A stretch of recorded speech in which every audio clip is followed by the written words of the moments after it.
B'Shem Hashem na'aseh v'natzliach. Shiur Torah. Good to be in Aventura. Baruch Hashem. We've had a couple of really successful shiurim here. Baruch Hashem. And this is the last shiur before for the year. B'ezrat Hashem, I'm hoping that maybe tomorrow we'll do some Facebook Live questions and answers. But bli neder. But tonight, as far as lectures with students and everybody, this is the last one for the year because I don't think next week is going to work out. But tonight's lecture will add some new things that I don't think we've talked about in the past. I think it's going to be a little bit of a different lecture than we've done before. But still, again, the Pirkei Avot series, I believe this is number 63. Connected to the Mishnah as usual. Connected to Chazal, connected to the Torah, Parashat Shavua, it's all connected. How? It's Hashem. It's Hashem's business how it's connected. That's the difference between the New Testament that's worthless and our Torah that's priceless. Understand? So before we start with the questions, and in the shiur we'll do Refuah Shlema. Also, this shiur will be to Ilui Nishmat Netzria Bat Sarah, and this I'm forgetting another person, but Hashem knows who I mean. And Refuah Shlema to Michael Koto, Ampar Belufe, Reuven Joseph Ben Rivka, Sarah Lea Bat Sarah, Gladys Nunez, Edilma Guerrero, Josefina Matos, Rachel and Monty Sandler, Lourdes Renzoli, Yoshua Michael Ben Hadassah, Nancy Devesa, Patricia Valmana, Michelle Valmana, Sonia Suarez, Nicole Valmana, Augustine Hernandez, Jorge Hernandez, Isabel Betancourt, Liliana Antebonia, Gilberto Meneses, Jacqueline Rojas, Roger Prado, Yedaya Garcia, Pablo Lorenzo, Miriam Batzara, Rabbi Elon Ben Annette Miriam, Jocelyn Morejon, Ada Vesquez, Enid Vesquez, Suncha Vesquez, Cantor Bob Resnick, Sarah Gutierrez, Diego Hernandez, Lilian Hariz, Dalia Romero, Lindsay Meesters, David Ben Nesria, Doris Bajora, Rabbi Ephraim Ben Shulamit, Levana Batzara, and all of Am Yisrael, Dvora Bat Mercedes, Yehuda Ben Dvora, and Elui Neshmat, Amram Ben David, and Benjamin Ben Leah. And you have another one? Oh, B'ezrat Hashem HaKadosh Baruch Hu will raise their neshamot, of the ones that have passed, and will heal the neshamot of the ones that are still with us here today. Amen.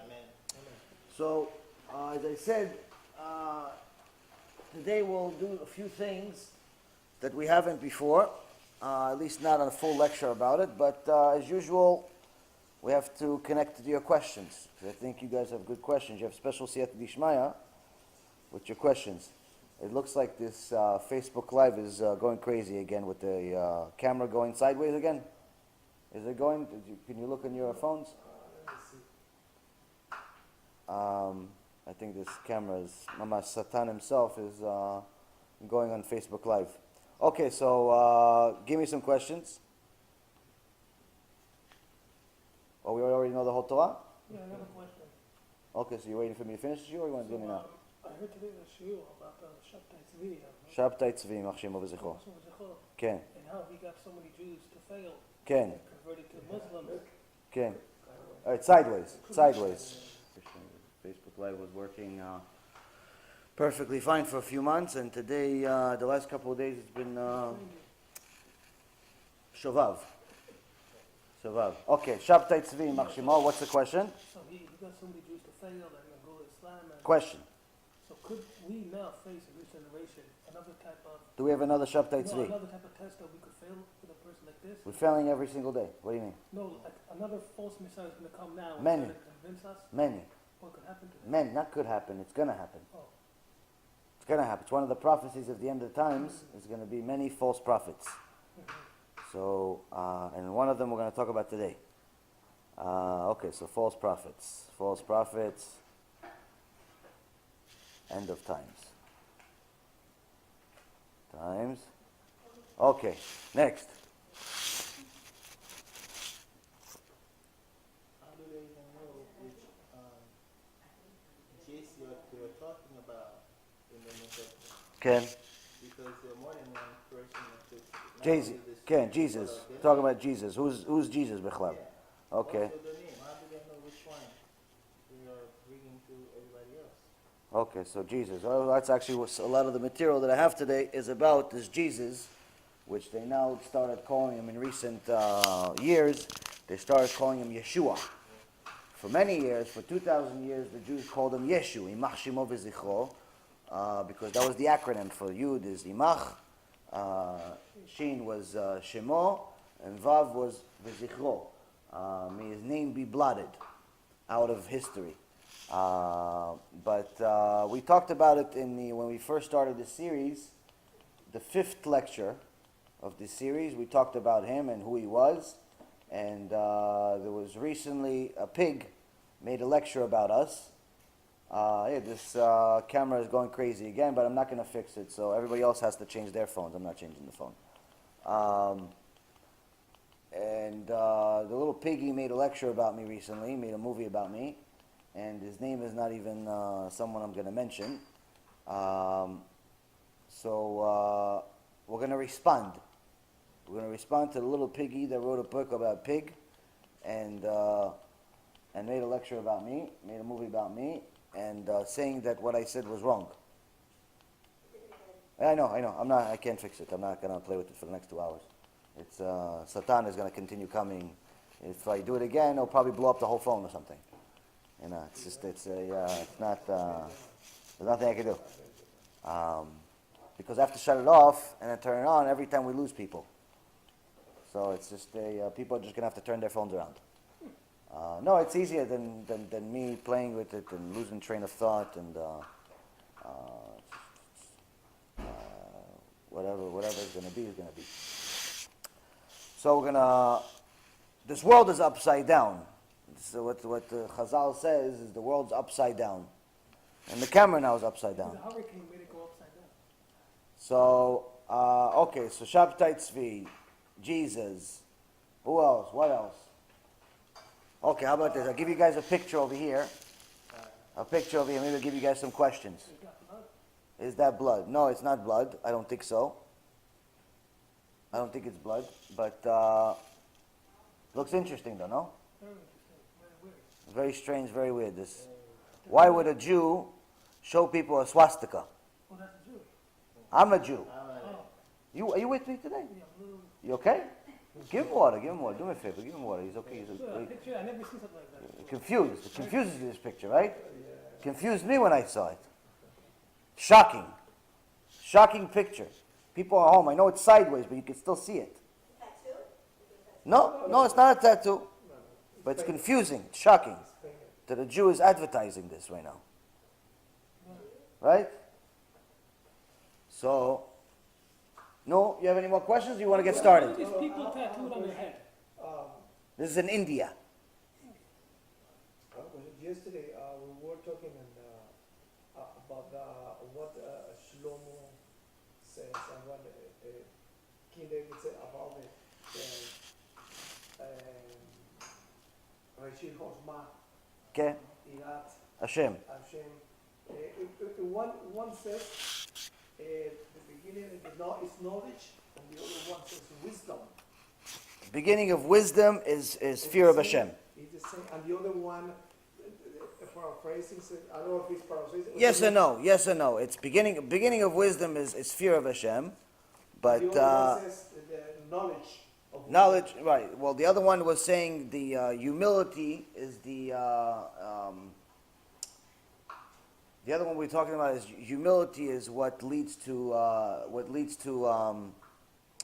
Yirat Shamayim, to wisdom. To wisdom. Right, so it's two different things. In essence, wisdom is the beginning of,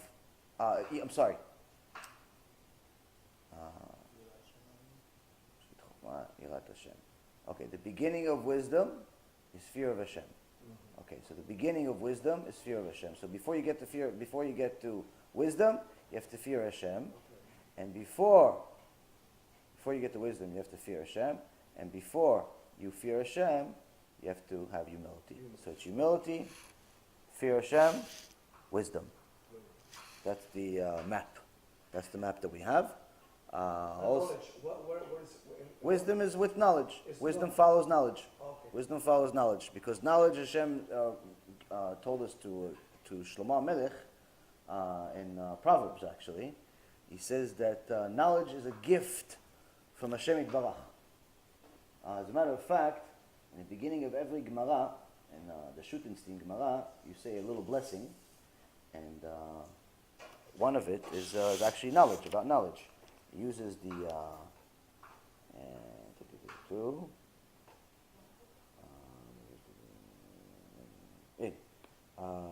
so in Ki Adonai yiten chokhmah mipiv da'at u'tvuna. This is Proverbs 2:6.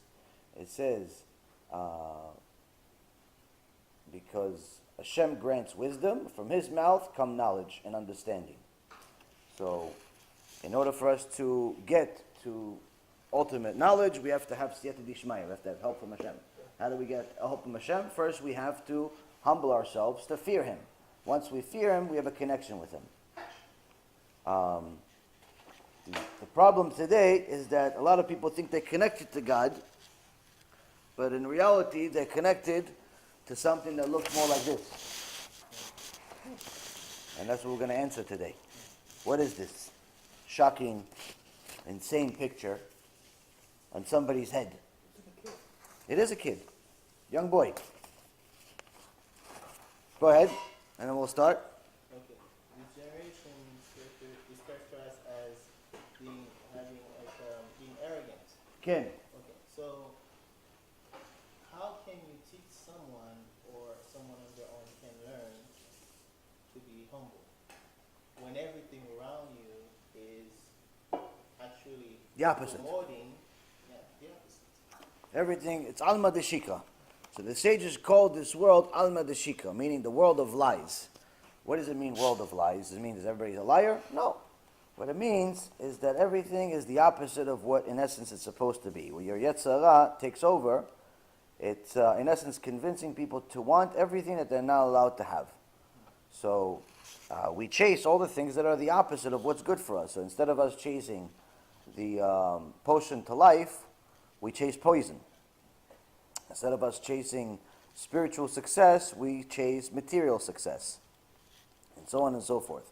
So there are two options for a person to reach humility. Two options. One, learn Torah. Learn Torah, and you will, in essence, reach humility as a result of learning Torah. But learn Torah, not just learning the stories and reading it like a novel. Learn Torah, I don't mean just learn alachot, the laws, and just become a robot. When I say learn Torah, another synonym for the Torah that the Gemara uses in Masechet Shabbat is Mussar. Learn Mussar. Learn the Torah, the type of Torah that's going to influence your character traits. It's going to influence your behavior. So that's the first option of becoming humble. The other option is Hashem will force you to become humble. That's the other option. One option is you learn how to be humble. Two is Hashem is going to humble you. How does Hashem humble people? Makes them sick, takes away the money that they think is theirs, gives them problems. So at the end of times, everyone is going to be given an opportunity to do tshuva. And in order to do tshuva, part of tshuva, the biggest part of tshuva, is initially admitting that you're wrong. Initially admitting that your life was wrong. Everything you did until this point is wrong. Shlomo HaMelech, alav hashalom, says in Proverbs, Ivelet Adam tesalef darko, ve'al Adonai yiz'af libo. It says, the foolishness of man will lead him to sin. And he'll have the chutzpah, he'll still have the audacity to get angry at who? At Hashem for punishing him. So what does he mean here? He says, the foolishness of man gives him the nerve to go against the hand that feeds him. Go against God. God gave you parnasah. What are you doing? You're going to spend money on avodah zarah. You're going to go gamble. You're going to go for prostitutes. You're going to go for drugs. You're going to use the money for things that are against God. And then when God punishes you, what are you doing? Instead of saying, I'm sorry, Hashem, I'm sorry, I'm sorry, I'm sorry. What do? They get mad at God. Oh, how come he took my money? How come he took my wife? How come I got sick? How come this? How come? We get angry at him. He says that's how confused a man is before he actually learns Torah and does serious tshuva. He makes his foolishness leads him to sin, and then when Hashem tries to smack him back into reality, he gets angry at Hashem for trying to save him. Because in essence, if you're getting smacked in this world, that means he's still giving you a chance. It's actually an act of mercy. When Hashem is punishing you in this world, it's an act of mercy. Why? Because he's giving you an opportunity to see that it's his hand that's hitting you. If he wanted to purely punish you, he doesn't need this world for that. He has a special place called Gehenom, meant for that. Now, a lot of people think that Gehenom is some type of Christian invention, or some type of, it's not in the Torah. So, first and foremost, you should know, Rabbi Yehuda Ptaya, Alav Shalom, writes in his book, he says this is even a confusion in his age, in his generation. People thought that Gehenom didn't really exist. Well, first and foremost, you should know that Gehenom is actually a combination of two words. Two words. There used to be a place where there was a lot of harlotry, a lot of prostitution, which is against Hashem. Gehenam. It was two words. And in the Torah, it mentions it multiple places. Where's my Tanakh? Oh, my Tanakh. Okay, my Tanakh. So it says, this was a place that was such an enemy of Hashem Yitbarach that they actually they combined these two words and to actually describe hell. This is the place that gives you a VIP to hell. Why? Because even Bil'am HaRasha, even Bil'am, the wicked, knew that the one thing that Hashem can't stand is immodesty. He can't stand harlotry. He can't stand prostitution. He can't stand sexual crimes. And we don't just mean sexual crimes like molestation and rape. We also mean sexual crimes when a man is with a woman that's not his wife. A man is with his wife and she's nida. A Jew is with his wife and she's nida. And things of that nature. So, in the book of Isaiah, chapter 30, verse 33, the last verse in the chapter, it says,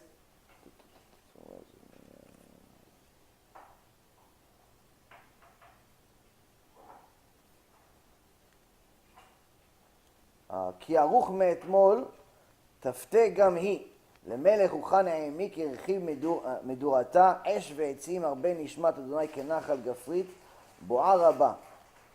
So it says for hell has been prepared from yesterday. It has been readied even for the king. God has deepened and widened it.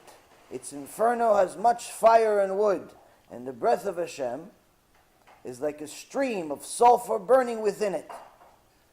But if you notice, it doesn't say Gehenom. But here in the English translation it says hell. How could it be? And the Reshit Chochmah, the book Reshit Chochmah, is the source that Rabbi Yehuda Ptaya uses, but we have Reshit Chochmah also, and they both use the Gemara, and they say that Gehenom actually has multiple names in the Torah. There's at least 7 names for the Gehenom in the Torah. For example, one of them is Tzalmavet. Another one is Gehenom. Another one, Sheol. Tachtit Haaretz, Ashrecha. So here's another one that's easily missed in the book of Psalms. It says, book of Psalms. It says, "Ve'ata Elohim toridem lebe'er shachat anshe damim u'mirma lo yechetzu yemem ve'ani eftach bach." And you, O God, you will lower them into the well of destruction, meaning into Gehenom. Men of bloodshed and deceit shall not live out half their days, but as for me, I will trust in you. This is Psalm 55, verse 24. So here we see in Gemara Masechet Sanhedrin, page 106b, talks about this is where Doeg and Achitophel went. They went to this Gehenom, talking about them. But another person that went there and is going to stay there is a person by the name of Jesus. It's a person by the name of Yeshua, or as the Am Yisrael calls him, Yeshu. Imach Shimo v'zichro. Now, today, there's a lot of confusion. There's a lot of confusion about who Yeshua was. Who Yeshu was. They call him different names. Yeshua, Yeshu, Jesus, J.C. Penney, Yoshke, all types of names. And you should know in the Gemara, Masechet Avodah Zarah, page 46, daf 46, it says, Talmud Lomar, Shaketz teshaktzenu v'ta'av te'avenu, ki cherem u. The Torah is stating here, you shall surely loathe it. This is a verse in the Torah. You shall surely loathe it, you shall surely abhor it, for it is banned, which shows that the name must be derogatory. So here it's talking about, when you're describing Avodah Zarah, the Torah, in the book of Deuteronomy, chapter 12, it actually commends you to make fun of it. It's a mitzvah from the Torah, one of the 613 mitzvot, is to make fun of Avodah Zarah. It's a mitzvah. So every time you say J.C. Penney, Yoshke, Rasha, all those different things, you're fulfilling a mitzvah. What's the verse? The verse is here. It's in chapter 12, verse 3. Verse 3. וניתצתם את מזבחותם ושיברתם את מצבותם ואשריהם תשרפון באש ופסילי אלוהיהם תגדעון ואיבדתם את שמם מן המקום ההוא. לא תעשון כן לאדוני אלוהיכם. Hashem is talking about idol worship, and he says, you shall break apart their altars, you shall smash their pillars, and their sacred trees, the Asher trees. You shall burn in the fire, these Asher trees. Interestingly enough, Christianity has a tree in their house every year. Their carved images you shall cut down. And last but not least, specific to this mitzvah of making fun of idol worship, and you shall obliterate their names from that place. Meaning, obliterate their names, Chazal explains here in Gemara Masechet Avodah Zarah, this means make fun of it. Make fun of Avodah Zarah. And then in the next verse, verse 4, says, you shall not do the same to Hashem your God. Clearly distinguishing between the two, what you're allowed to do, what you're not allowed to do. In today's age, we are so politically correct, or what I like to say, politically poisoned, correctly, that we are constantly trying to befriend idol worshippers. You now not only have Orthodox rabbis starting Judeo-Christian organizations. We're not talking about, we're going to get to the missionaries. We're going to get to the Messianics. We're going to get to all the other kufrim. We're talking about Orthodox, so-called religious Jews, running Judeo-Christian centers, institutions, multi-million-dollar organizations, befriending Christians, and in essence, enabling the Christians to missionize in Israel, in America, in Europe, everywhere around the world, freely, without even defending ourselves. Not only are we not defending ourselves, we're opening the door to them, for them. Because any time we mention this name Jesus, we don't want to belittle it, we don't want to make fun of it, we don't want to fulfill a mitzvah from the Torah of making fun of idol worship. We want to be politically correct. No, come on, we live in America, they're hosting us like they're doing us a favor. The reality is as nice as it is to live in America, the Americans don't run America. God does. Just like He runs the rest of the world. He created the world for Am Yisrael and for all those that are going to follow Him. Definitely not the idol worshippers.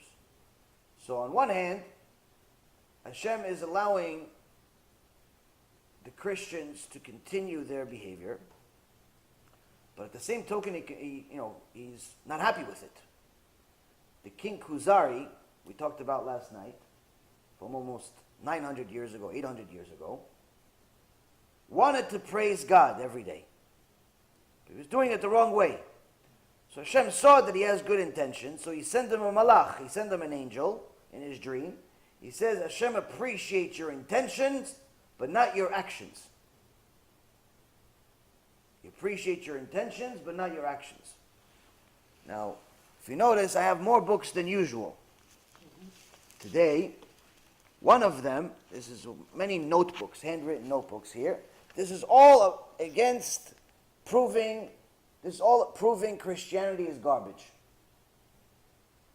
But the Christians themselves could be wonderful people. Could be wonderful people. I would love to help all of them. I would love to convert all of them to Judaism, or at least make them Noahites. That's the goal. It's not to insult them. Let's not confuse. But we're trying to help people. The problem is that sometimes help hurts. It requires a reality check. And the reality check is, you have the right intentions. The right intentions. But your wrong address. So the Khuzari king invited a Christian New Testament expert. Thank you. A New Testament expert of his time. The New Testament experts of that time were much better than the New Testament experts of today. The closer you are to the source, the more you're going to know. So he says to this New Testament expert, the Khuzari king, which was also a very, very wise man, he says, logic plays no part in your argument. Meaning your whole New Testament argument, you're trying to prove that God is connected to Christianity, this New Testament, your J.C. Penney is God, or he's a part of God, or he's God's son, or he's a Mashiach, or whatever you're saying here. You're saying there's no two Christians that are the same. There's no two Christians that believe the same thing. Every Christian I've ever met has a different belief. But they all use the same book. One of the 200,000 different versions of it. But nonetheless, they all claim to use the same book. The most popular version is the King James Version. But in essence, they all arrive at a different belief. They all believe in Jesus to some extent, but in a different way. Some believe he's a Mashiach, some believe he's God, some believe he's a rabbi, some believe he's a sage, some believe he's whatever. Different things. So, the Khuzari king says to the Christian, the expert, the best Christian in the world at the time, the Gdol Ador of the Christians, Le'avdil, He says, logic plays no part in your argument. If anything, logic dictates the exact opposite of your argument. This is the Kuzari King, chapter 1, section 5.2 in the Kuzari. Very, very good book, a debate about the truth. Whether it's Judaism, Islam, Christianity, this king wanted the truth. We want the truth also. In Judaism, you're obligated to search for the truth. But now, since we've been playing defense for so many years, we've gotten to the point where we forgot what offense is. Many rabbis are afraid to mention anything negative about Christianity, anything negative about the New Testament. Not all, of course. There's still great rabbis like Rabbi Mizrahi, Rabbi Tovia Singer, Rabbi Skobak, Rabbi Zitron, and several others that I'm forgetting, that actively fight missionaries and the New Testament's falsehood. But nonetheless, the majority of rabbis either avoid the argument altogether, or when they mention it in a very politically correct way. Just to not offend people because they're scared, maybe they're going to do this, maybe they're going to do that. Well, they still think that we're in the days of the Spanish Inquisition. So what happens is that not only does this lead other rabbis to befriend the Christians, but to befriend them to such an extent that we're opening the door to our land, we're opening the door to our neighborhoods, we're opening the door to our keilot, like we saw 9 months ago, and we're inviting them to speak at our synagogues, thinking it's innocent, it's friendship, it's this. Little do we know, Akol kol Yaakov, ve'yadayim yedei Esav. The voice is the voice of Yaakov, but the hands are the hands of Esav. He's coming, sounds like he's talking nice things, friendship, maybe even some Torah verses. In reality, the hands are the hands of Esav. He's trying to missionize. He's trying to get phone numbers, addresses, emails. Why? Mission. His mission is to recruit Jews. The Christians, you could already see from their New Testament, from the book of Matthew, the entire mission of that book, the entire mission of Christianity is to recruit Jews, not to recruit everyone else. If everyone else comes, come. 500,000 black people want to come? Come. 500,000 Arab people want to come? Come. Chinese? Come. One Jew worth all of them together. Why? That's what he wrote. One Jew is worth all of them. Why? For them, one Jew authenticates their belief, their falsehood. You ever notice all homosexuals believe everyone else is also homosexuals, but are in a closet. All. There's no exception. All homosexuals believe that everyone has a little bit of homosexual in them. You're just hiding it. You're just not comfortable with it. I know this from experience because when I was younger, you see other kids, you go to these gross places like these clubs and so on, but you don't think they're gross, you think they're fun. So you befriend all these strange people. Some are straight, some are you don't even know, some are in between, some of this, some of that. The one common denominator about all homosexuals I've ever met in my life, they could be very nice people, but they all think everyone else is homosexual. The same thing with drug addicts. Drug addicts always want everyone else to do a little drugs with them. They can't stand it if they're smoking or injecting or doing something and you're just sitting there doing nothing. Can't stand it. Why? It makes them feel uncomfortable. Anytime someone is doing something wrong, he wants to bring people with him. You ever hear the term misery likes company? Trouble likes company too. Sins like company too. Why? Because it authenticates what they're doing. It gives them a sense of justice. It gives them a sense of righteousness. Because, I'm not the only one doing it. They know it's wrong. Deep down inside, they know it's wrong. But now you can't just point at them and say, hey, look, he's the sinner. No, it's us now. It's us. So, what's happening today is that the Jewish world is so defensive that we've become defenseless. Statistically, I heard recently Rav Zitron say that we've already lost nearly 300,000 Jews to Christianity in just the recent years. 300,000 Jews have converted to Christianity or some form of it. Don't mistake, Messianic Judaism is Christianity, 100%. They can wear talit, they can wear kippah, they can say brachot, they can wear tefillin, they can even call themselves Jews. It's 100% Christianity. Christianity is not based on talit, tzitzit, or anything else. Christianity is based on which book do you follow, Torah or New Testament. If the New Testament is part of the equation, you are Christian, Catholic, or some form of New Testament believer. If you believe in a Torah, you're either Noahide or a Jew. As a Jew, you could only believe in a Torah. There's nothing else. En od milivado. There's no partners. There's no other books. There's no additions. Nothing. So now, we've gotten to the point where we're so scared to say this, because this is what our sages said. It's all over. Everything I'm telling you is in the Gemara. Everything I'm telling you is in the Torah. It's not my opinion. My opinion is worthless, when we're going to show you the proofs. That we've lost hundreds of thousands of our brothers and sisters just in the recent past. We've lost millions of Jews since the Holocaust to intermarriage. Millions of Jews. As a matter of fact, the most successful, unfortunately, the most successful missionaries in the world, the most successful leaders of Christianity in the world, whichever form of it is, whether it's Catholicism, or it's the Christian church, or it's the Messianic Judaism, whatever they call themselves. Could be, Pokemon for all I care.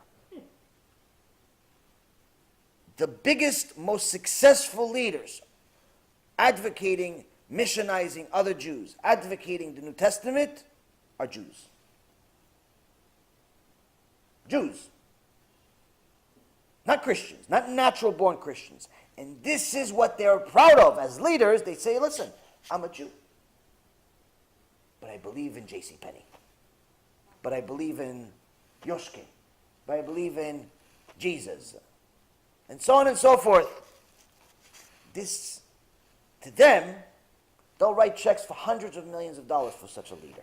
Even if he's a complete moron, imbecile, they'll write him checks, just name the price. Why?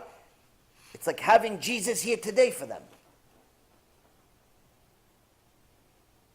Rabbi Yonatan Eibeshitz, Alav Shalom, used to fight against Christianity. And in those days, you couldn't speak freely like I'm speaking now. In those days, you spoke freely, they could kill you. But he didn't care. He cared for the truth. There's a reason why the Torah is called, Hashem Yitbarach calls the Torah, Sefer Milchamot, the book of wars. What book of wars? Some sages say, there used to be a book where they wrote all the wars that we had since the beginning of time. But the predominant opinion is, no. He's calling the Torah the book of wars. What war? The war for the truth. When you're fighting for the truth, it doesn't matter what the enemy has. It doesn't matter if he has weapons. It doesn't matter if he's bigger. It doesn't matter if he's smaller, if he has rockets, it doesn't make a difference. You're fighting for the truth. That means you're willing to die for the truth. So Rabbi Yonatan Eibeshitz would have different meetings with these Christians. And one time they had a meeting one-on-one, long table like this. And the Christian says to him, tell me, what's the difference between a Jew and a dog? So Rabbi Yonatan Eibeshitz was very sharp. On the spot he says, table. The table. And he says, if the Jews didn't have the Christians, we'd have peace, no problems. What did they do? A lot of them killed us. Not all of them were tzaddikim. Many were rashaim. Some are nice people. Again, this is not an insult on the Christians per se. This is an insult on who they follow and what they follow, because it's a mistake, and that's what we're going to try to uncover today. And this is not even, in essence, an attempt to be politically correct. I care less about political correctness. This is because I really care about people. I'd like to save as many of them as possible. I've tried, Baruch Hashem, I've succeeded helping many of them get out of this garbage that they call a religion. Now, Rabbi Yonatan Eibeshit says, you know, if the Jews didn't have the Christians, if Christians were never around, the New Testament was never around, we'd have more peace. But if the Christians didn't have the Jews, they wouldn't have God. Because the Jew is their God. They made a Jew their God. So all this political correctness is leading us astray. We're losing people. And today they're a lot more sophisticated than they were in the past. In the past, it was such a bad thing that if we didn't, you know, they tried to convert us, and if we didn't want to convert, they just kill us. And idolatry is one of the three sins, three cardinal sins, where you're not allowed to worship idols under any condition. Better off you die and not worship an idol. So many people died on Kiddush Hashem. Some people failed, unfortunately, and today we still have people that are called Anusim. Their ancestors were forced to convert, but they're trying to come back. The descendants are trying to come back to Judaism, and they all have to go through a conversion, a Sefek conversion. But anyway, the point is that today, there's no killing. Today, they're not trying to kill the body like the Romans did. Today, they're trying to kill the soul. How? By fooling us into Christianity, by calling Christianity Judaism. But Judaism that believes in Christianity too. Some call it Jews for Jesus, some call themselves Messianic Jews, and so on and so forth. But all of this is just hogwash. All of this is like it's putting seasoning on poop. It's not going to change. Now, this is no different than a lot of the other things that we are confused by. One of them is this picture that I've showed you a few times, which I'm sure you're all very interested in what this picture is. Now, this picture is a little boy in India, and he has a swastika on his head. All Jews know what a swastika is, because we lost 6 million of our brothers and sisters for the sake of this symbol, the Nazi symbol. But what most Jews don't know is the swastika is actually part of Hinduism. It's the part of the Indian system. It's part of the Indian religion. And a very key part that came before Nazi Germany, the swastika has already been around for generations. Some actually trace it back all the way to Amalek. All the way back to Amalek, biblical times. Now where we see this? This is on a tonsured head. This is a boy that just sacrificed his hair in one of his temples. And his hair is going to become a wig, possibly on a Jewish woman's head. So when this report came out recently saying that it's impossible to know that any wig is excluded from idolatry because the vast majority of human hair wigs are coming from these Indian temples. People didn't like this report. They even said bad things about me as if, I created it. I made it up. I forged it. I this and that. There's a lot more information I didn't give you. There's a lot more information that's not in the report. There's a lot more stuff that's much more disgusting. But people just don't want to listen. Remember I told you, the Vilna Gaon, Alav Shalom, he says to his wife, and in Yigeret Agra, he says, if the kids curse, hit them. Why hit them? He says, sometimes a Jew, you tell him something, you tell him a verse from the Torah, he listens, he does tshuva. But sometimes his heart is heart of stone. And the only way you can get water out of a stone is breaking it. And that's why I told you to hit them. Because if they already got to a point where they're cursing, that means their heart is a heart of stone. A kid's supposed to be pure. A kid's supposed to be a pure neshama. If he's already cursing as a kid, you have a problem. You have to hit him. Get him back to where he's supposed to be. So I gave the information about the wigs already over a year ago. No one wants to listen. A few listen here and there. Now you have more information. A few listen here and there. Now you have more information. A few listen more and there. Now tell me, what Jew on planet Earth doesn't know what a swastika is? What Jew on planet Earth wants to have this as part of their lifestyle? Every single week, coming from India, whether you believe it's part of idolatry or not, irrelevant. Every single person that goes to the temples and shaves their head is putting this symbol on their head right after. It's part of the process. Amalek has infiltrated inside your home. Amalek, that Hashem commanded us to destroy, is on some Jewish people's head right now. Ashkenazi and some Sephardics. You want this on your head? Enjoy. Ivelet Adam tesalef darko ve'al Adonai yiz'af libo.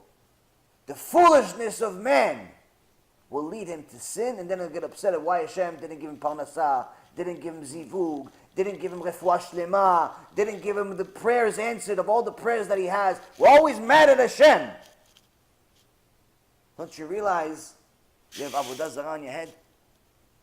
Avodah Zarah is everywhere. It didn't go away. So this had to be mentioned. This is a chidush from the Rabbanit. Now, Yeah, attract that symbol too, and if you look at the old statues of Buddha, that was they have it also. Yes. meditation. Yes. Buddha has it. It tracks back all the way to Amalek. And one thing is that, like in Russia, Ukraine, is that they were communists. It was not even allowed to be Christian. Is that like better off what they did or what the Communist is atheism. Is that also like idol worshiping, not to believe in God? Believe in yourself. Somebody has to be God. Somebody has to be God. So now you have yourself a problem. You have idol worship sometimes in an Orthodox Jewish home, and you have idol worship outside the home. Either way, you have to deal with it. Now, the one we're going to deal with mostly today is the idol worship of Jesus, Christianity. Now, in this lecture that I mentioned, it was the lecture of Yeshua ben Parchia. Yeshua ben Parchia was, according to the Gemara Masechet Sotah, page 47. According to Gemara Masechet Sanhedrin, page 107. According to Gemara Masechet Gitin, page 56. Talks about a person by the name of Yeshua. And I said, it's known that Jesus was the student of Yeshua ben Parchia, one of the sages, one of the early sages that lived nearly 200 years before Churban Bet HaMikdash. So this pig that made a lecture about me, he actually happens to be a Jew, unfortunately. And he happens to be a Jew that is now called Amin. What's Amin? Amin is a person that actively recruits Jews away from God. He recruits them to Christianity. But he calls it Messianic Judaism. And he calls Jesus Mori veRabbi, his teacher and his rabbi. Apparently he doesn't know the definition of teacher and rabbi. And he fools people to their face, despite the fact that his speaking skills are ones of an autistic child, despite the fact that his intellect are the equivalent of a dog's. He's fooling people. How? He speaks Hebrew. That's how he's fooling people. By speaking Hebrew, someone that doesn't speak Hebrew automatically thinks you're Moshe Rabbeinu.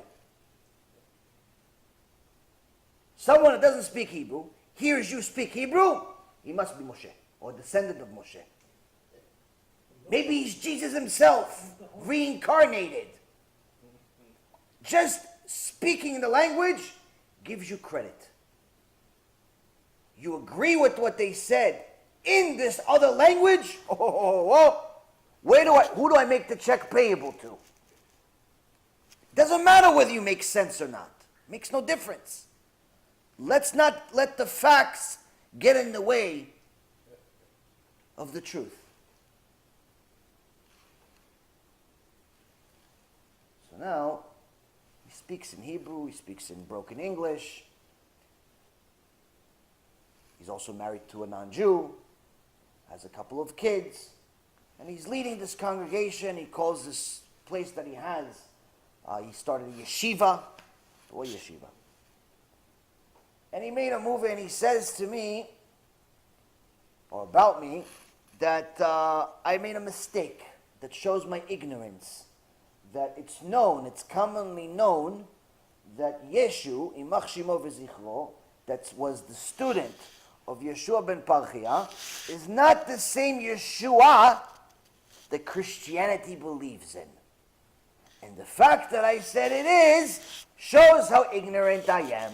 And he says, look, there's people that say it's not.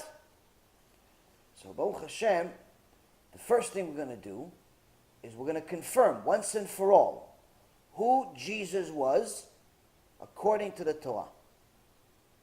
Enough with playing around. Once and for all, is he the one mentioned in the Gemara or not? They don't want it to be the one that's in the Gemara. Why? Because the one that's in the Gemara is a Rasha. He gets killed. He's called a Rasha. In the Gemara Masechet Gitin, it says this Yeshu came in to a seance that Onkelos the convert, was supposed to be the next Roman emperor, but he converted to Judaism instead. Onkelos the convert is in every single Tanakh, every single Sefer Torah, Chumash that you buy, there's Targum Onkelos next to it. All of Judaism, all of everything depends on the commentary of Onkelos the Ger. That's how important he is in Judaism. And many other minhagim like kissing the mezuzah. Now, the key is that this Onkelos, before he converted, Gemara says he did a seance. He didn't know he's not allowed. Did a seance. And he brought 3 neshamot. First, he brought his uncle, Titus, the former Roman emperor. He says, Titus, should I convert to Judaism? In English, Titus. Titus says, no, it's too hard for you. You are from Roman lineage. We're used to people serving us. Just kill a bunch of Jews and God's going to at least reward you in this world. Go against the Jews. And he asks, so Onkelos says, where are you? He says, I'm in Gehenom. What are they doing to you? He says, every day they burn me up and they take the ashes and spread them all over the oceans. All 7 oceans, they spread my ashes because I thought maybe I could hide from God. So God is giving it back to me, midah keneged midah, measure for measure. He's spreading my ashes, then they put me back together and burn me again. They put me back together and put me again. And again for eternity. Why? Onkelos asks his uncle, why are they doing this to you? He says, because I went and I desecrated the Bet HaMikdash. Desecrated Bet HaMikdash. Okay. Next he brings Bilam. Bilam was the prophet of the Goyim. Bilam HaRasha. There's a pasuk in Parashat Balak. Parashat Balak that I thought about when I saw this movie by this guy that he talks about me. And it's a very interesting pasuk. When he started talking, I thought of the pasuk that says, Vayiftach Adonai et pi ha'aton. And God opened the mouth of the donkey. The donkey spoke to Bilam. So when the guy talked, I said, Hashem opened the mouth of the donkey. He's talking. So this donkey was talking. Bilam was a Rasha Merusha, and his wife was the donkey. He would commit relations with this donkey. And he went against the Jews. He led many Jews to die because of how he fooled them by convincing Balak to send all of his women there and lead the Jews to sin. And from there we learn that it's bigger to cause somebody else to sin than to sin ourselves. But anyway, Onkelos, the righteous Ger, before he converted, brings Balak. He says, should I convert? He says, no, you're not going to make it. Judaism's too hard. You come from royal lineage. Just kill a bunch of Jews and at least God will reward you in this world because he needs people to use his tools to wake up his people. He needs a staff. Hashem Sometimes uses Irma. Sometimes uses the Roman Empire. Sometimes uses earthquakes. Sometimes uses the Nazis. Sometimes he uses the church. Sometimes he uses the Messianic Jew. Different things. So now, he says, where are you? He says, I'm in Gehenom. What does your Gehenom look like? He says, I am boiling, they're boiling me in semen. In semen. Why semen? Because I wasted all this seed on the aton, on my wife, the donkey. I committed one of the worst sins in Judaism.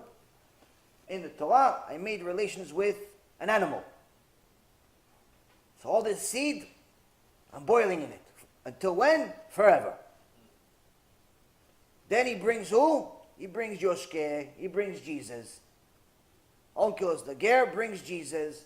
He asks Jesus, should I convert? Jesus says yes. Gemara says, Jesus says yes. Because why say yes? Because they're the real leaders of the world. Hashem created the world for them. In this world that you live in, unfortunately they're persecuted, they're beat up, they're going through a tikkun, they're going through a trial. But in the real world, they're the leaders. They're the chosen people. And he says, where are you? He says, I'm in Tzoar Tachat. I am in boiling feces. He goes, why? Why are you in boiling feces? You just told me to convert. Seems like a righteous guy. He goes, because I went against the rabbis. What were the rabbis? What was the word for rabbis that he went against? Who knows? Who read the New Testament here? What word did Jesus use for rabbis his entire life? The Pharisees. Pharisees. Who are the Pharisees? Chazal. Who are the Pharisees? What do you think? It's just Pharisees, just a bunch of guys running delis? Who do you think the Pharisees was? Chazal, the sages, the giants of the generation. Already here you see there's a match. Why?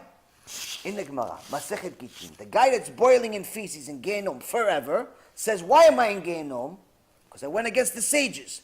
You read the New Testament, whether it's Matthew, John, Luke, Gehenna, whatever you want, wherever you read it. Who did he go against his entire career?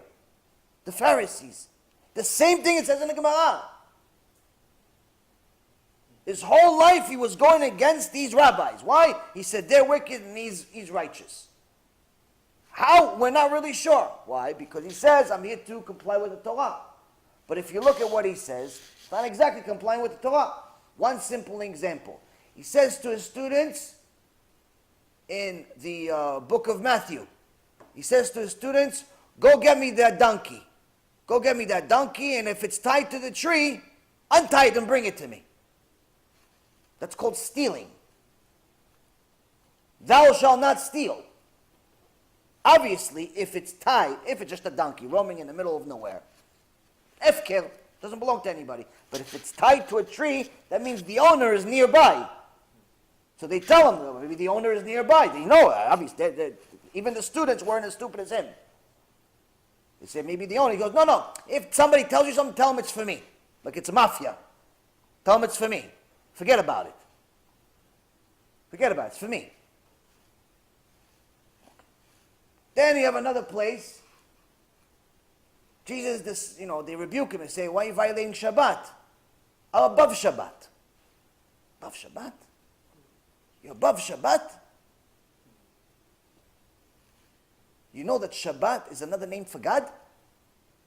Did you guys know that? Shabbat is another name for God. You're above God? You're above the covenant? You're above the number one treasure of Hashem Yitbarach? You're above Shabbat? So how come you don't keep it? You said in another place in your New Testament that you're not here to change the law. Not even a yud, not even a letter. You're changing Shabbat. I had a debate with a Catholic missionary in my dentist office I told you guys about. What was the end of the debate? I told him, yeah, you say you follow the Torah, right? He says, yeah, of course we follow the Torah. I said, what day is Shabbat? He goes, no, we changed it. Changed it. If God gave Shabbat as part of the Ten Commandments, who are you to change it? You human nothing. Where did they learn it from? They were learning it from this false leader. And there's many, many other places which we're going to go over of how he's a completely full of lies. Yeah. Yeah, it says in the Masechet Sanhedrin that he had 5 students. Chamisha Talmidim Yeshu. So those 5 students, are they the ones who wrote the 5 books? No. Oh. No. The ones that wrote the book, first of all, we actually don't know who wrote the book. Because it's not like the book of Matthew ends with, love Matthew. It was actually written anonymously. Each one was written anonymously, anywhere between 70 to 300 years after he died. So there's different opinions of who wrote the book, who wrote which one. The books, each one contradicts the other. There's a lineage in one book of 25 people connecting Joseph to King David, but another book is a completely different list for the same person. So there's multiple arguments. One argument says, no, it's because they're trying in essence to connect Jesus to King David, to prove he's the Messiah. But you have a problem. You just said that Jesus is the Son of God. He's not related to Joseph. What do I care if Joseph is connected to David or not? He's not his father. He said that Mary got pregnant by God. Shem Hashem. So there's a lot of contradictions in the books. So now, continuing. You already see that the Gemara of the worst punishment matches the New Testament. Why? It says, Jesus himself says, I am in Gehenom forever, in Tzoarotachet, in poop that's boiling, lava of poop forever. Why? I went against the rabbis. You look at his book, regardless of who wrote it. Everyone follows it. There's 200,000 versions of it. All agree he went against the rabbis. Already you have something, it sounds kind of the same. Already sounds kind of the same. Now, you have yourself another thing. You have this Mishnah, this week's Mishnah. This week's Mishnah says, Rabbi Yossi Omer, Kol ha-mechabed et ha-Torah, gufo mechubad al ha-briot. וכל המחלל את התורה, גופו מחולל על הבריות. Bezrat Hashem will connect this Mishnah to Yoshke, and how we show proving that it's all falsehood. This Mishnah 4.8, continuation from 4.7, we did 4.7 yesterday. Obviously it's Siyat Dishma, it's not planned. You see here it says, Rabbi Yossi says, whoever honors the Torah is himself honored by people. Whoever disgraces the Torah is himself disgraced by people. So Rabbi Yossi, simple translation here is that whoever honors the Torah, whoever honors the rabbis, whoever honors the Talmidei Chachamim, whoever honors Hashem, Hashem will lead people to love him. The world around him will love him. Why? You're showing Hashem love, you're showing his firstborn son's love, the world around you will show you love. On the other hand,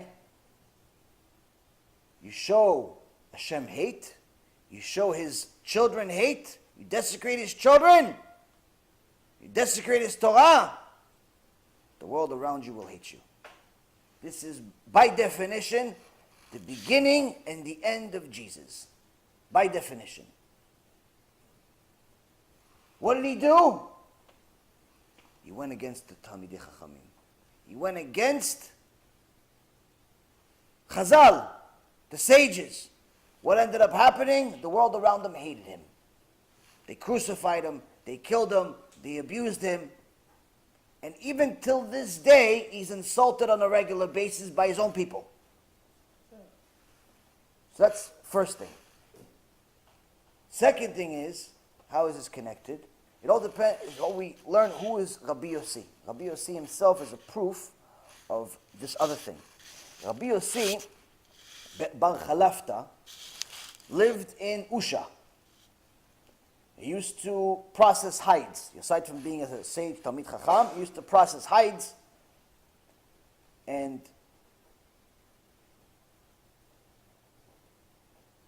he lived at the time of Rabbi Akiva, and he was the student of Rabbi Akiva, right at the time where the Roman Empire, Imach Shemam V'Zichram, had the Emperor Hadrianus, or Hadrian in English, Hadrianus in Hebrew, and this is when they killed Rabbi Akiva. They shaved his skin off, and instead of complaining to God, what did he do? Kriyat Shema. Shema Yisrael, Hashem Elokeinu, Hashem Echad, and his neshama left his body on Echad. Sanctifying Hashem's name until the last moment of his life. When he was getting butchered up by these Reshaim, his students said to him, Rabbeinu, you could say the Shem HaMeforash, you could say the name of Hashem, you kill everybody here. Why are you letting this happen? He was 120 years old. Why are you dealing with so much pain? He says, my whole life, I've been trying to fulfill the mitzvah that I say every day in Kriyat Shema. ואהבת את השם אלוקיכם, בכל לבבכם, בכל נפשכם, בכל מאודיכם. כל לבבכם, my whole heart, I gave. My money, I gave. My life, I never gave. And I was worried my whole life, I'm never going to be able to give my life for Hashem. Now I finally have a chance after 120 years, and you want to ruin it for me? Till the last moment of his life, this tzaddik yesod olam that got to the 50th level, the highest level of kedusha, highest level of kedusha, sanctifies Hashem's name. Leavdil, J.C. Penney, what does he do when they crucified him? Complains to God. Why'd you leave me? Wait a minute, didn't you guys just say he's God? What, did he leave himself? He left himself? Where did he leave himself? In the bathroom? What happened? Why'd you leave me? How are you complaining about yourself? And if you're not yourself, if you're a Mashiach, how dare you complain about God? Well, you don't know that there's something called kaparat avanot. You don't know there's such a thing that Hashem, everything is for the good? What happened? So here, Rabbi Yossi lived at this time. Why is this important? When Rabbi Yossi lived, that he was the student of Rabbi Akiva, that he was living at the time of Hadrian. Why? Why is this so important? Because Rabbi Yossi was the author, according to Rabbi Yochanan, in Masechet Yevamot, page 82, of a book called Seder Olam. Seder Olam. Seder Olam has two parts. Seder Olam Rabbah, Seder Olam Zuta. In Seder Olam Zuta, Rabbi Yossi, look at the Siyata Dishmaya here.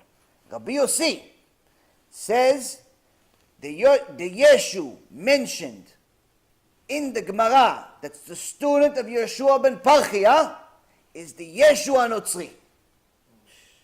Is the Yeshu, the Rasha Merusha, that got Am Yisrael to leave God. Same one. Same one. Who? Rabbi Yossi. It's almost like you would think I planned this guy making a video about me. Now maybe you think maybe this is only one opinion. Because what the Christian church says? Christian church says, no, it can't be the student of Yeshua ben Parchia, like this Chazir said. It can't be the student of Rabbi Yeshua ben Parchia. Why? He says Rabbi Yeshua ben Parchia lived almost 200 years before historical records say that Jesus lived. Because Jesus lived at the time of Hadrian. Here's the problem. Rabbi Yossi lived at the time of Hadrian. So you're going to tell him who he saw, who he didn't see? He actually lived there. If Yeshua, Jesus, whatever you want to call him, Shu, call him whatever you want, Gargamel, if he lived, he would have known, hey, this guy walked on water. Hey, this guy, I don't know, caught some fish. This guy sold candy. This guy got whatever. You would have known. Hey, Yeshu, Manishma, how are you? What's going on? You tell him, hey, what's up? High five. Something. You should do tshuva. Something. He says, I was alive. I wrote a book. In the book, it's historical records. Historical records of what happened at the time of Hadrian. Yeshu, nowhere to be found. Nowhere to be found. There are only two places that talk about Yeshu. New Testament, like I said, 70 to 300 years after he died. And Gemara. No newspaper wrote about him. No journal. No little baby that wrote a report. You know, they ask little kids in school, Who is your idol? Abba is my idol. The baseball player is my idol. The, Smurfs are my idols. No one wrote a little school report. Jesus that walked on water, according to their nonsense, he's my idol. No one said it. No one wrote anything. Now you live in Florida, there's sports, there's different camps and so on. If a little baseball team, little league team, 7, 8, 9, 10-year-old kids, they play a game, there's some newspaper that will write about this game. In the grand scheme of the world, this game is not really important. No one really cares about the game other than the parents, really. But some newspaper will make a big deal enough of this game and will write it in a newspaper.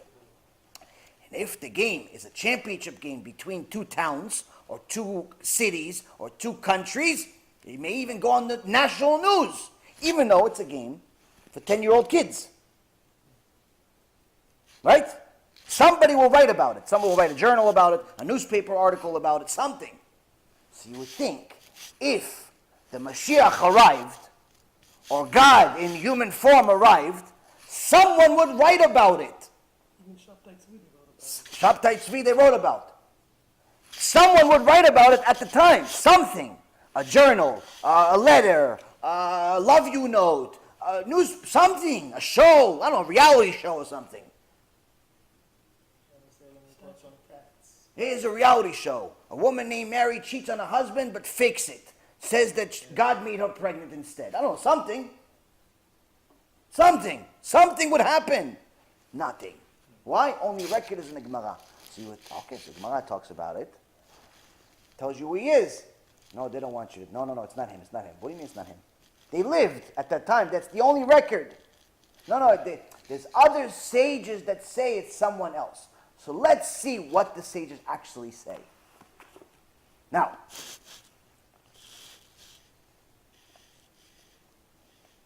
the story goes as follows. At the time of King Yanai, he killed many chachamim. And Shimon ben Shattach's sister was actually King Yanai's wife, and she sent a letter to say that things have calmed down. Yeshua ben Parachia, who was Jesus' rabbi, fled to Alexandria of Egypt with his students. But after things calmed down, Shimon ben Shattach sent him a letter and told Yeshua ben Parachia that things have calmed down, you can come back. So on the way, he stopped at a achsania. Achsania is like a hostel, like a cheap hotel. And he says, he was hosted very nicely, respected. And he says to the student sitting next to him, Jesus, what a nice Baal Habayit. Such nice people, they're hosting us with kavod. It's very nice. Jesus says he thought that Yeshua ben Parachia, Kodesh Kodeshim, Holy of Holies, is talking about how good she looks. Instead of saying, oh, it's nice that they're hosting us nicely, meaning it's etiquette, manners, you have to have it, especially if you're ben Torah. This sote, Yeshua over here, thinks that he's actually talking about how good she looks or how bad she looks. So what does he say? No, what are you talking about? She's ugly. She has round eyes, meaning like she looks like a sheep. Who is he say this to? To his rabbi. His rabbi says, Rasha, wicked, this is what you do. This is what you occupy your time with? Looking at women? This is what you've learned from me? And he kicks him out. He kicks him out. Jesus tries to come back. First 2 times he comes back. First 2 times he comes back. Yeshua ben Parachia rejects him to see that it's authentic tshuva. The 3rd time he comes back, Yeshua ben Parachia was planning to accept him, but he was in the middle of Kriyat Shema. And as you know, Halacha says you're not allowed to stop Kriyat Shema. Not allowed. Even if there's a snake climbing your leg, you're not allowed to stop Kriyat Shema and start talking to people. Snake goes around your leg, you're not allowed to stop, you have to continue Kriyat Shema. So of course, if a tembel over here wants to say something, you're not going to stop Kriyat Shema. So what does he do? He tells him like this with his hand. Like, wait a second. Without saying anything. Wait. Jesus was too egotistical to wait. He thought that he's rejecting him again. And he says, okay, I'm going dafka against the Chachamim. I'm going against the Pharisees. He called them Pharisees. Chazal. He called the sages Pharisees. I'm going to go against them. What is he going to do? He's going to start getting people to follow him. And he started doing it. He started using sorcery and different magic to get people to follow him. Became a Baba. Now Yeshua ben Parchia thought about it. He says, you know what? He's still a Jew. Let me go save him. He humbled himself even more and he went to Jesus. He says, Chazor becha, do tshuva, come back. Gemara Masechet Sotah, it says, page 47 says, Jesus says to Yeshua ben Parchia, says, I learned from you that once somebody becomes a machtia rabin, once you lead people astray, you lead other people to go against God, you have no more tshuva. And he left.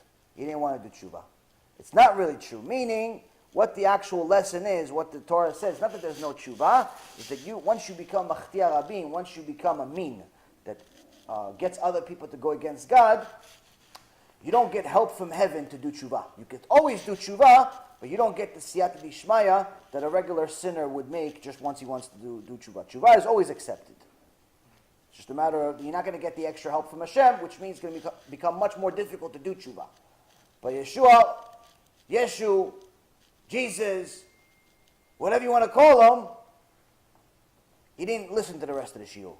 He just listened to the first part. So he left.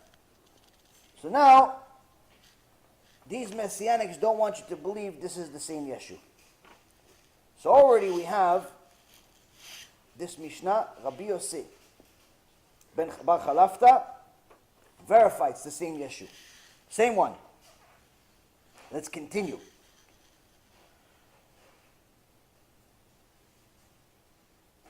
In Tfusim Yeshanim, on Sanhedrin 103a, gives commentary on Psalm 90, verse 10. And they say, may your son never be like the son, may you never have a son or a talmid that spoils his own cooking, magdiach tavshilo, in public, like Yeshua Notzri. Says, this commentary on this pasuk is that make sure you always pray that you never have a son or a talmid that ruins everything, that gets other people to sin, like Yeshu the Notzri. It says it in a brachot also. It says, may we never have a student that spoils his own work like Yeshu the Notzri. Brachot 17b. So here we're talking about this Yeshu. Is this Yeshu the same one?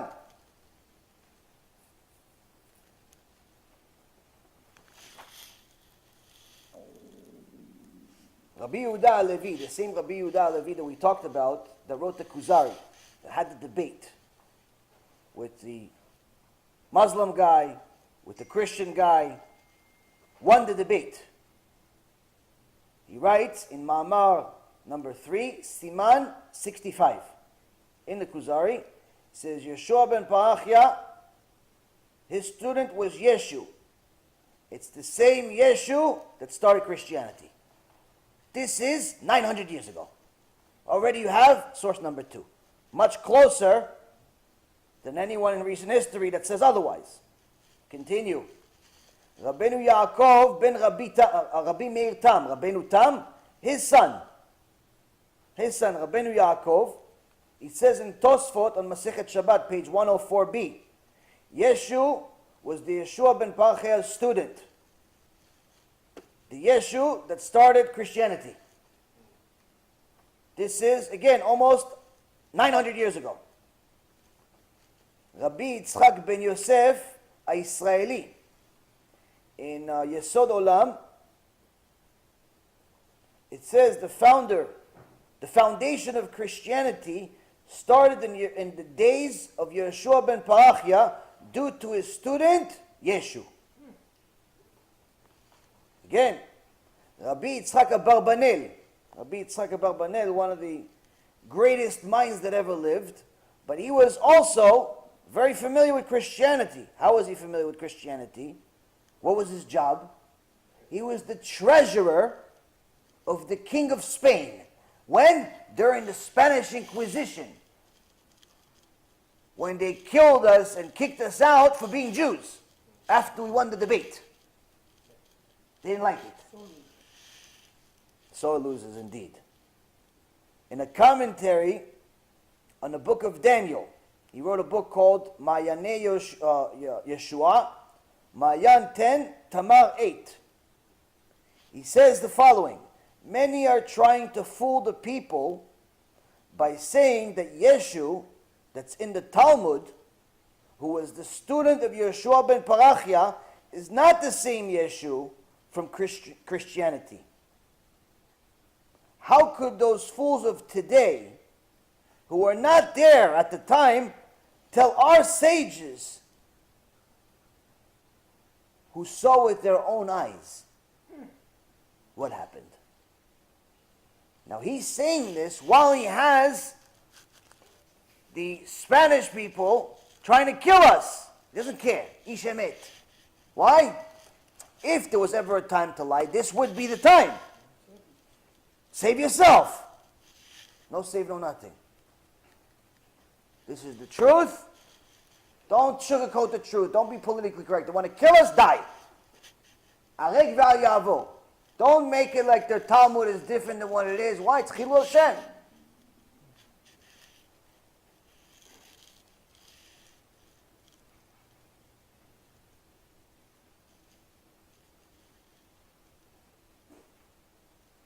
Rabbi Aaron Milunil.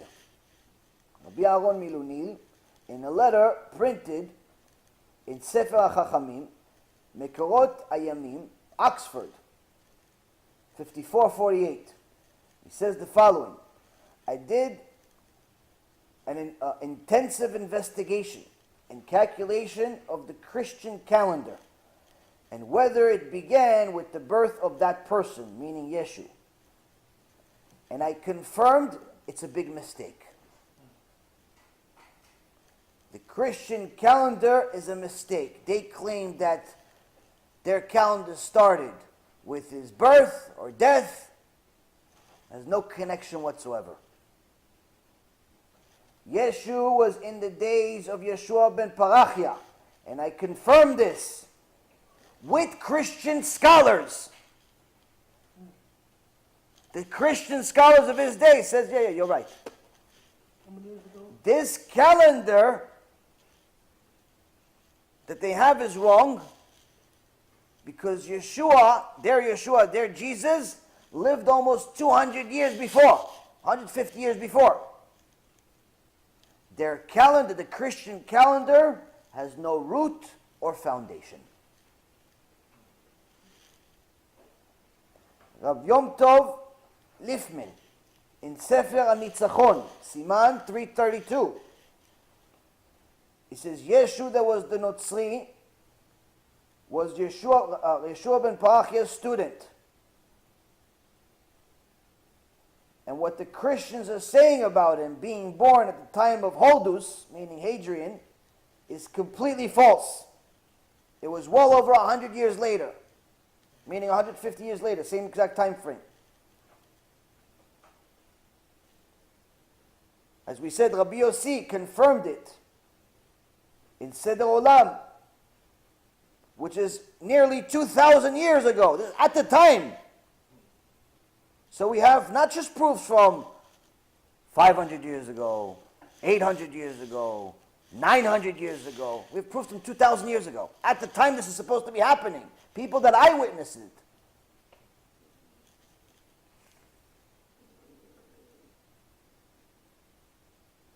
In Seder HaChachamim, Mekorot Ayamim, Oxford, 648, Part 1, page 196, it says, Yeshu died well over 100 years before the destruction of the Bet HaMikdash. And he was the same student of Yeshua ben Parachia that's mentioned in the Gemara. The Ravad in Sefer HaKabbalah says the historians write that Yeshu was the student of Yeshua ben Parachia in the days of King Yanai, which was over 110 years earlier than the Christians say that he was born. But the truth is in our hands. The truth is in our hands, as the Mishnah has not changed. And there's many, many, many others that say the same.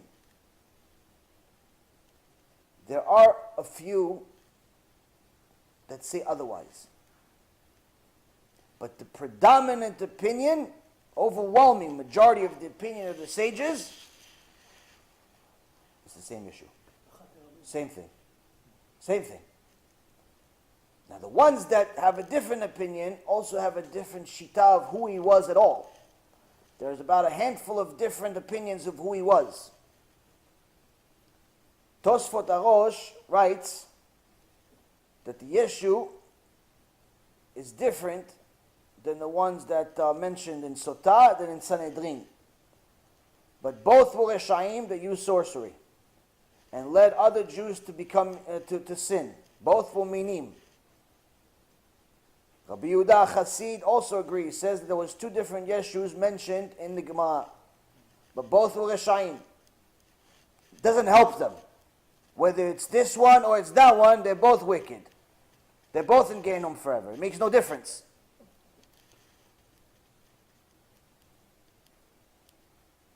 But then there's the one that they're probably going to try to hold on to.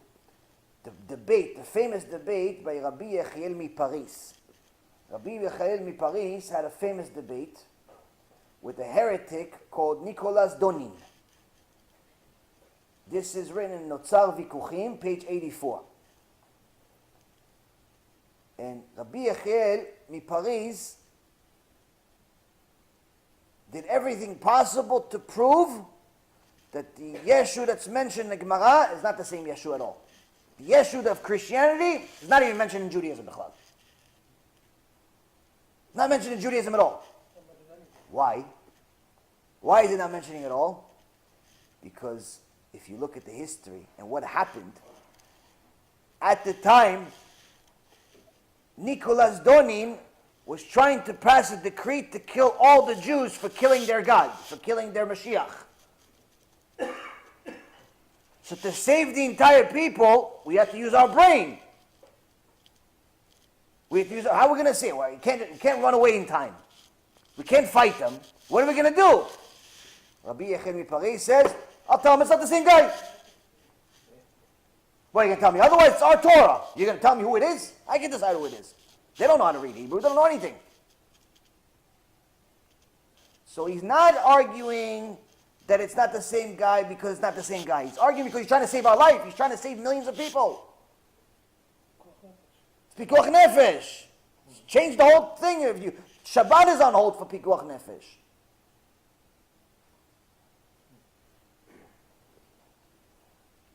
So here you see that the overwhelming majority of the sources indeed prove this Yeshu Yimach Shemo B'Zichro is indeed the same one. There's no mistake about it. Yes? Yeah, I heard that it says in the Testament that JC, when he was hungry, was stuck without food. Ken. We'll get to that. We'll get to that. But then there was a Tana. We'll get to that. He was able to get food. We'll get to that. Thank you. So now, you see from here that this guy, same guy. Same guy. There is another opinion. Another opinion he didn't exist at all. An opinion he didn't exist at all because there's no record of him other than the Gemara, and if they're saying it's not the same guy, then he didn't exist. There's no record of him existing. That's another opinion. Another opinion is actually that he's called Ben Sidita. Ben Sidita. Ben Sidita is a much more interesting story. Why? In Echtov Israel by Rav Ephraim, he writes in Pirkei פרק ב', חלק שני, in סימן ו'. In the footnotes here, he writes the whole story of Ben Sidita, that this used to be part of the Gemara, but the Christians took away everything. So it's mentioned, Jesus is mentioned in the Gemara, but if you look at the English translation of the Gemara, it's not mentioned. His name is not in there. Archko is not in there. In some Hebrew, he's in there. Some, not all. Why? Because the church put a knife to our neck and said, if you don't remove it, we're going to kill you. So the question is, if it's not the same guy, what do you care? If it's not the same guy that's boiling in feces right now, in a jacuzzi of feces, what do you care if he's in my Gemara? It's not the same guy. What do you care? Why would you sanction us? Why would you put a sword to our neck? Why would you kill us? Why would you chase us? Why would you torture us for some guy that's not the same guy? Why? Because it's the same name. You know how many people have the name Yaakov? You know how many people have the name Yitzchak? You know how many people have the name Yeshua? There's a lot of people. So just because we use the same name? Why? There is another reason. Another reason is because many believe that this very same one, is either also Ben Sidita, or Ben Sidita is the real one. Either way, it's also not good. Why? Ben Sidita, why is he called Ben Sidita, the Gemara says? Ben Sidita was the son of Miriam Magdalene. In Hebrew, it's called Miriam Magdali, which is the same thing.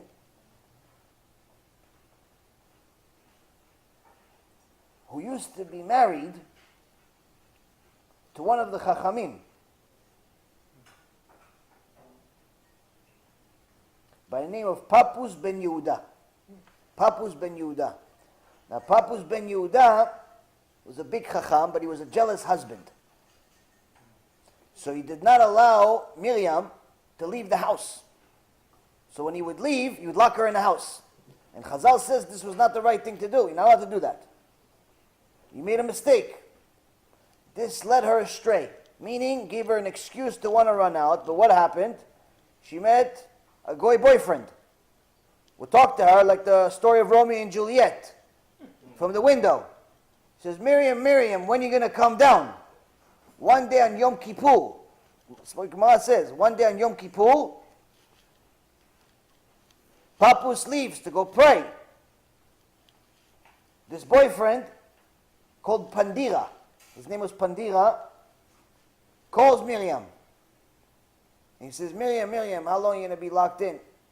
Want to come with me? She runs away with them, and she gets pregnant. On Yom Kippur. She gets pregnant. Now what happens to a woman in Judaism, a Jewish woman, that not only goes with a goy, but is married? It's called Eshet Ish. Eshet Ish, Chayav Mita. Death penalty. To avoid death penalty, what do? They invented a story. God made me pregnant. The Jews brought it though? As the Jews brought it. Only the ignorance brought it. The point is, that's the story. That's Pendira. So this Ben Sidita was named after the mother. After the mother that's called a Sotah. She was a Sotah.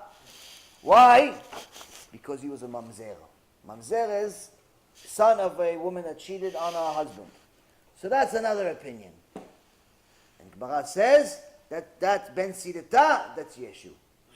Either way, he could still be also Yeshua ben Parchia's student, or not. Either way, all opinions, he's not good. He didn't have any kids, right? That I don't know. That I don't know. It's possible, yes, possible, no, who knows. All I know... He can't have kids, no? No, you can have, of course, you can have kids physically, but as far as his kids, they have to marry other mamzerim or converts. But has nothing to do with what we're talking Why about. did he just kill her in Betim after she cheated on her husband? Who just killed her? The Jewish people, after they know that she cheated on the husband. They didn't buy the story. They ran away. Oh, she ran away. Ran away. So now, you have yourself quite a bit of information here that is overwhelming amount of information proving,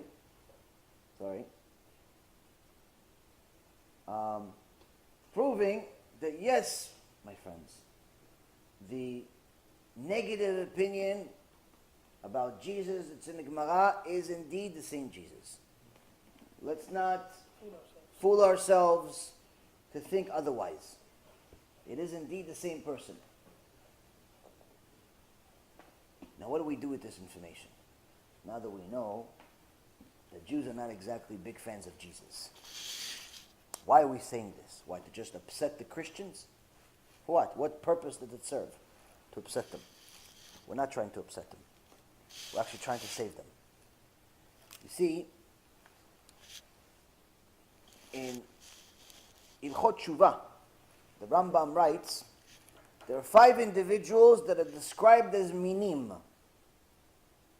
A min has no share of the world to come. 1 is one that says that there's no God, no ruler of the world. 2, one that accepts the concept of a ruler but maintains that there are 2 or more rulers. This, unfortunately, is what happened with Christianity.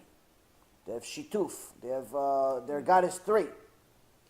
3, one who accepts that there is one master of the world but maintains that he has a body or a form. Meaning, humanized God. You have a problem. 4, one who maintains that he was not the sole first being and creator of all existence, meaning there was some God before God. 5, one who serves a star, constellation, or an entity so that it will serve as an intermediary between him and the eternal Lord. Each of these 5 individuals is considered a min.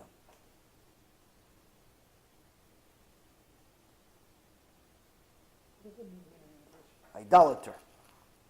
An idol worshiper that is actively not only desecrating Hashem's name by his belief, but is looking to recruit others.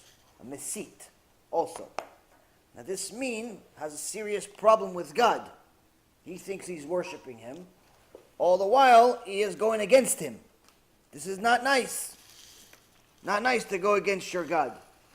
Especially if you're trying to do good. So let's continue. Now that we know who Jesus is, let's see and prove that this same Jesus, let's say you don't want to agree with me, he's not a Rasha, he's not this, he's not that. Let's say you don't want to agree.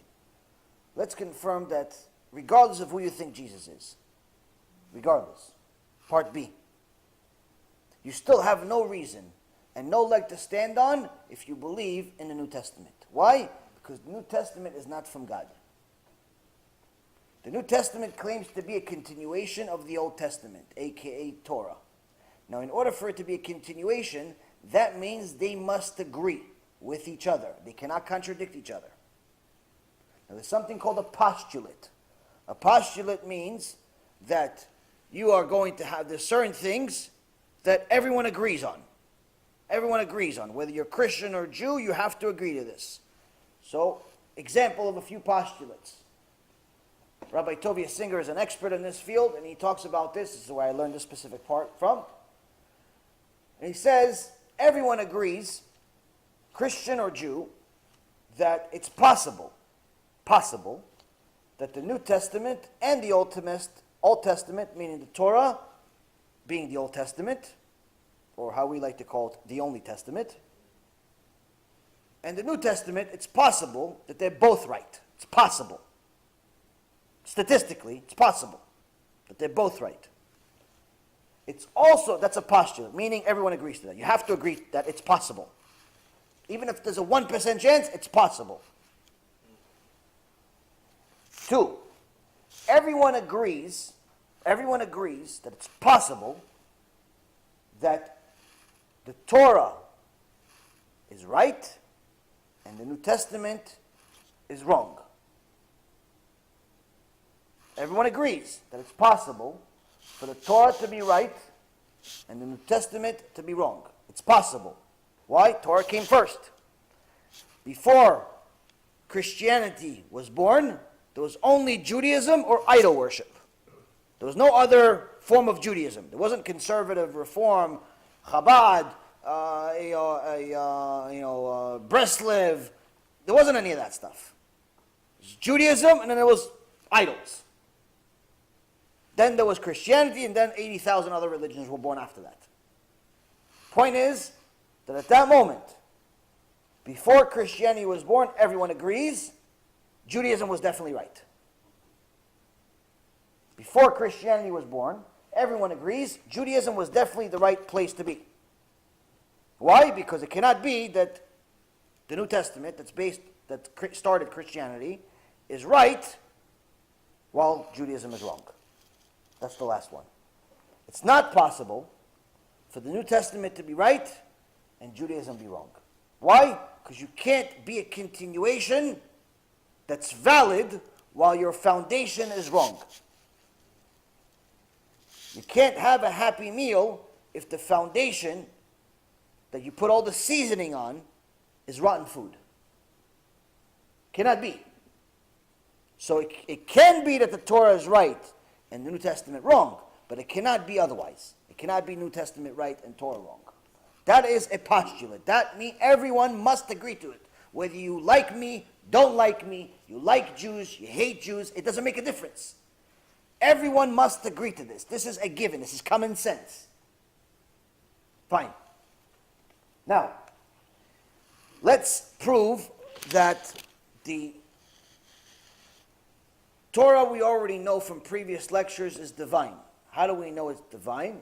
There's information in the Torah that could not be given by God, could not be given by anyone other than God, such as laws about nature, numbers of stars, different things like that. It's very, very easy to prove that the Torah is from God, and even the Christians and the Muslims both agree the Torah is from God. Everyone agrees Torah is from God. Now, the New Testament, on the other hand, cannot be from God. And that's what we're going to try to show a few facts. Not too many, but just a few facts to show. One, if you're a book from God, that means you can't contradict yourself. You cannot be wrong about anything. God is not wrong. God is God. If he's wrong, he's not God. He's human. If he's human, you don't have to keep Shabbat anymore. You don't have to worry about Rosh Hashanah. You don't have to worry about anything. Why? If he's human, he's just as much of a God as you. You understand? So, now, in Matthew chapter 5, 17, Jesus says, no one is allowed to steer away from the Torah. And not even remove one letter, one yud, which is the smallest, physically smallest as far as how you draw it, letter. One yud from the Torah is not allowed to be removed, and whoever removes this yud is cursed from heaven. Okay, so here he says you're not allowed to change anything in the Torah.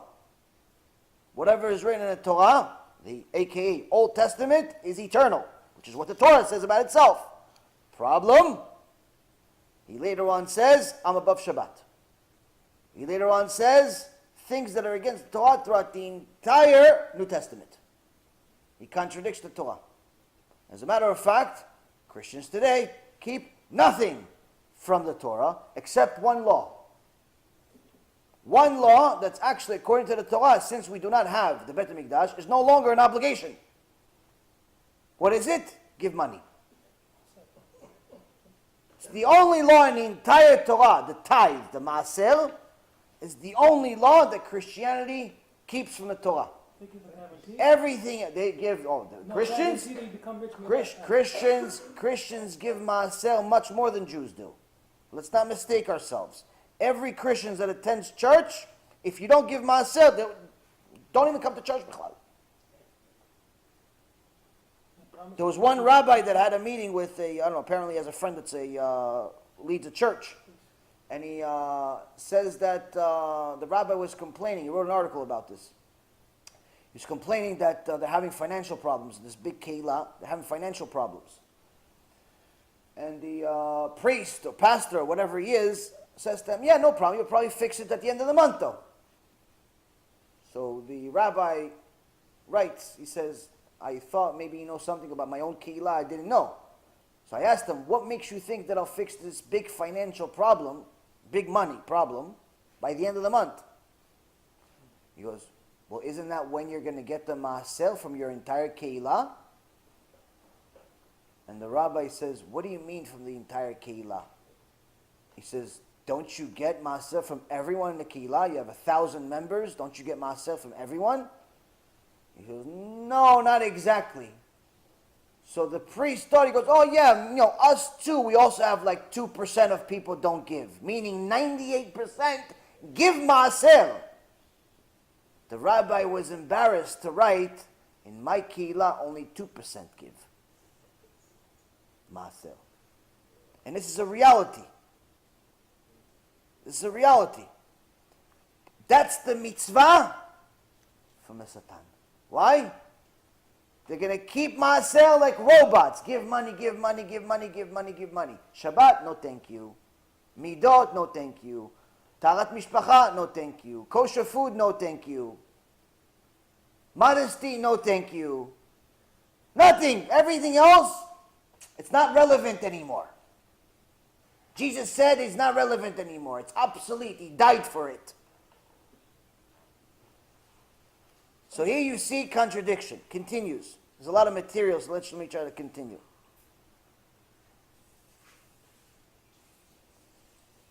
The Torah specifies in Parashat Chaya Sarah, after Sarah Imenu, the wife of Avraham Avinu, died. Avraham Avinu bought Me'arat HaMachpelah. Who did he buy it from? Who did he buy it? Not where. Who did he buy it from? Ephron. Ephron Achiti. The New Testament says in multiple places that Avraham bought it from the sons of Hamor. Who's Hamor? The one that raped Dinah. Didn't even live in the same generation. Different person, Bichlal. On top of it, it's very specific in multiple places in the Torah, in Parashat Chayei Sarah, in the book of Joshua, in multiple places, where the Me'arat HaMachpelah is located. Where is it located? Hebron. New Testament says, in Act 7, where is it? Shechem. Different city, Bichlal. Nablus. Different city. Miles and miles away. It's not even the same. You want proof for it? Go to Me'arat HaMachpelah. It still exists. What, God forgot the address? The Torah says that Yaakov Avinu, in no less than 3 places, Yaakov Avinu, in no less than 3 places, it says Yaakov Avinu came down to Egypt with how many? 70 souls. New Testament says 75. All of a sudden, their God forgot how to count. 70, we just added 5. Where did the other 5 come from? Where did they come from? Last but not least, the Torah specifically says in the 5 books of Moses in multiple places, Book of Deuteronomy in multiple places, but also in the books that the Christians love the most. What do they love the most? Prophets. What's one of their favorite prophets? It's Isaiah, Jeremiah, Zechariah, all these prophets. They love prophets. Why? Because they're the most difficult to understand. Now, let's go with the book they like. They like Jeremiah. Jeremiah, chapter 11, verse 2 through 5. It says, cursed be the man who will not obey the terms of this covenant, specifically mentioning how idol worshippers bring trees into their house. It says, whoever brings trees into their house, it's a form of idol worship. Every year, Christians bring trees into their house. And unfortunately, some Jews too, that have become Christianized.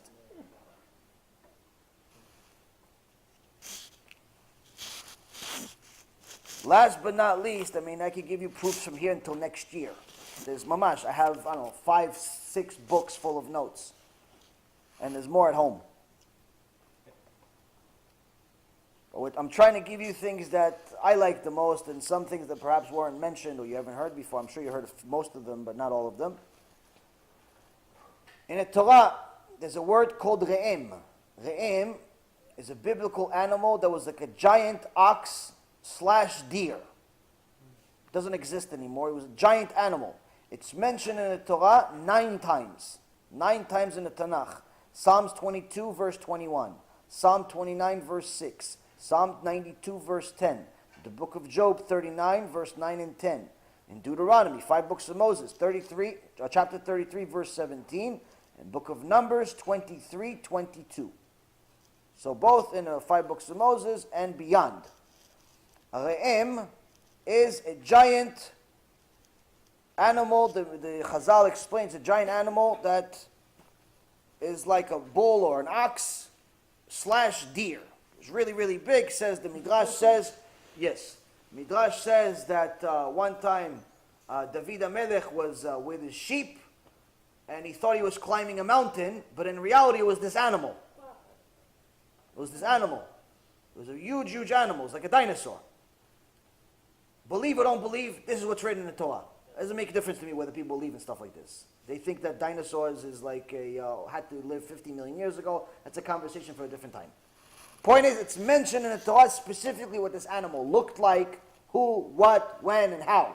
9 times nonetheless. We use the skin of this animal for many things, and so on and so forth. In the most famous version, out of the 200,000 versions of the New Testament, the most famous version is the King James Version. The King James Version translates the word re'em to what? Unicorn. Unicorn is a cartoonish animal that was made for kids' stories. It's a known thing. There is no such thing as a horse with wings. And it's a cartoon. It's like saying Gargamel. It's like saying Smurfs hung out with Moshe Rabbeinu. This cannot be like, I mean, anyone that looks at this for me, I don't know, maybe I'm making a big deal out of it. But for me, 9 times you got the word wrong. You put a cartoon. You put Bugs Bunny in the Torah. Who's going to read the rest of the book? You put Bugs Bunny in the Torah, and you still want to believe this New Testament? It's craziness. But that's the thing. So the proofs against it are endless. Endless. Endless. We'll give you a couple of things to take home and understand the significance of what we're talking about here. Hopefully the shiur is enough. But B'ezrat Hashem, books will come soon too. Also, there is I don't know if this is in the Torah or the Psalms, but David says, "You save me from the horn of the lion." And it's really That's actually the Psalm. That's the Re'em. That's the Re'em. Yeah, that's the one where he climbed the Re'em. That's related to that. That's where he climbed the Re'em. Yes, Chazak Baruch. Okay, now the Book of Deuteronomy, chapter 4, verse 27-28. It says something extraordinary. It says a prophecy of what's going to happen at the end of times. Christian, Jew, somewhere in between, you're going to have to deal with the end of times whether you like it or not. The Torah says what's going to happen at the end of times. This is something I mentioned in my personal story as one of the most moving verses, or the most moving verses in our lives. I saw this in the movie by Rabbi Mizrahi, Allah Sheikhye, and this is a extraordinary verse because it has a prophecy of what's going to happen at the end of times after Hashem punishes us and sends us to the 4 corners of the world as part of the exile. There's good that's going to come out of it too. The Zohar Kadosh says part of the job is going to be to convert the righteous amongst the people. But before we get there, It says, והפיץ אדוני אתכם בעמים ונשארתם מתי מספר בגויים אשר ינהג אדוני אתכם שמה. ועבדתם שם אלוהים מעשה ידי אדם עץ ואבן אשר לא יראון ולא ישמעון ולא יאכלון ולא יריחון. It says, at the end of times, Hashem will scatter you amongst the people, and you will be left few in number among the nations where Hashem will lead you. There you will serve gods, the handiwork of man, of wood and stone, which do not see, and do not hear, and do not eat, and do not smell. So here in these two verses, we see Hashem is going to send us as a punishment to the exile. We're going to be lost. We're going to be few in numbers. We're not going to be 2 billion people like the Chinese. We're not going to be 2 billion people like the Christians. We're not going to be 2 billion people like the Muslims. We're going to be few in numbers. This we see. You don't need me for that. You already know. But he says there you're going to be idol worshippers. You're going to do mistake. Okay, we see. Many are lost, fall, fine. No, but he specifies what kind of idol. The idols that are made by men. Okay, we know idols are made by men. No problem. No. The idols made by man represented by wood and stone. Two leading religions in the world today are wood and stone. Wood being the cross of Christianity, stone being the stone in Mecca for Islam. This is nice, but could be a coincidence. If you look at Torah codes, which is equidistant skips between letters. It's a mathematical way of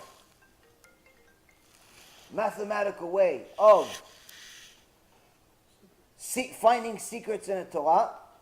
You see that you'll find here in this verse the same verse that implies that Christianity and Islam will be born somewhere in the future, because at the time this is written, there's no Christianity, there's no Islam. This is 1,500 years before Christianity was even a thought. This is over 2,000 years before Islam was even a belief. This is written 3,300 years ago. He says they're going to exist. It's a prophecy. We see here, we find both of them in this verse. Using Torah codes, you will find with an equidistant skip of 49 letters, both the name Mecca, which represents where the Islam stone is, stone of Mecca is. This is where they have their celebration every year. And also Yeshua. Yimach Shimo v'zichro, Yeshua the Notzri. Yeshua is in here, in this verse. Now, this I already said in the past. This is not a chidush. What's a chidush? Chidush. It's beautiful chidush. The Arizal, alav shalom, all the mystical parts of the Torah that we know from the Zohar, that Rabbi Shimon Bar Yochai wrote over 2,500 years ago, or 2,000 years ago, we didn't understand it. The Arizal was studying with angels. He didn't have chavruta like you and me, a regular person. He studied with angels. He was mamash, kodesh kodeshim. In the time of the Arizal, I'll give you a story about the Arizal. In the time of the Arizal, there was a lot of tzaddikim. One of the tzaddikim was known as like the city's speaker, was the Al-Shich HaKadosh. And he would give drashot, he would give divrei Torah, give speeches. And all the chachamim, including the Arizal, would come. All the chachamim would come. One time he comes, the Arizal comes to the speech of the Al-Shich, and the Al-Shich is talking about the 100 lies that Lavan HaRasha made in the deal with Yaakov. Yaakov came to work for him. For what? To get married to Rachel. And he lied to him 100 times. He changed the deal 100 times. And he named all 100 times as part of this lecture. He named all. Lying 100 times is mamash, you have to be an expert. 100 times, and every time the Al-Shich said something, he saw that the Arizal is laughing. the end of the lecture, he comes to the Rizal, and he says, Kvod Harav, I'm wondering, why were you laughing when each time I mentioned one of the things that Lavan HaRasha was doing to Yaakov? What was so funny? He goes, oh, when you speak, the angels come down here. And sometimes the sages come down here and they listen to you. Divrei Kodesh. Today, not only did they come, they brought Lavan HaRasha also. They brought Lavan HaRasha to watch your lecture. And every time you mentioned one, he had to admit, yes, I did that. So all of us were laughing because he had to admit, yes, I cheated this, I cheated that one, I cheated this, I cheated this. This is, Arizal sees this on a day-to-day basis. Mystical, you want to believe, don't want to believe, it's not my business. It's your problem. That's Arizal.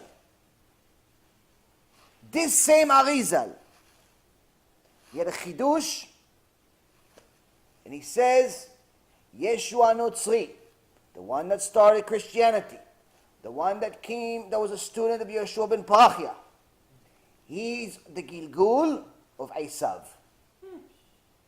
He's the Gilgul of Esav. Reincarnation of Esav. Esav died, his neshama came back as Yeshua. It's not finished. It's not finished. Esav, his father was Gdol Ador, Yitzchak Avinu. His grandfather is even bigger, Avraham Avinu. His twin brother is going to be the leader of Am Yisrael, Yaakov Avinu. But you go in the Tanakh, and you go to Sefer Malachi, the prophet. Christians like prophets. Sefer Malachi, chapter 1, right in the beginning.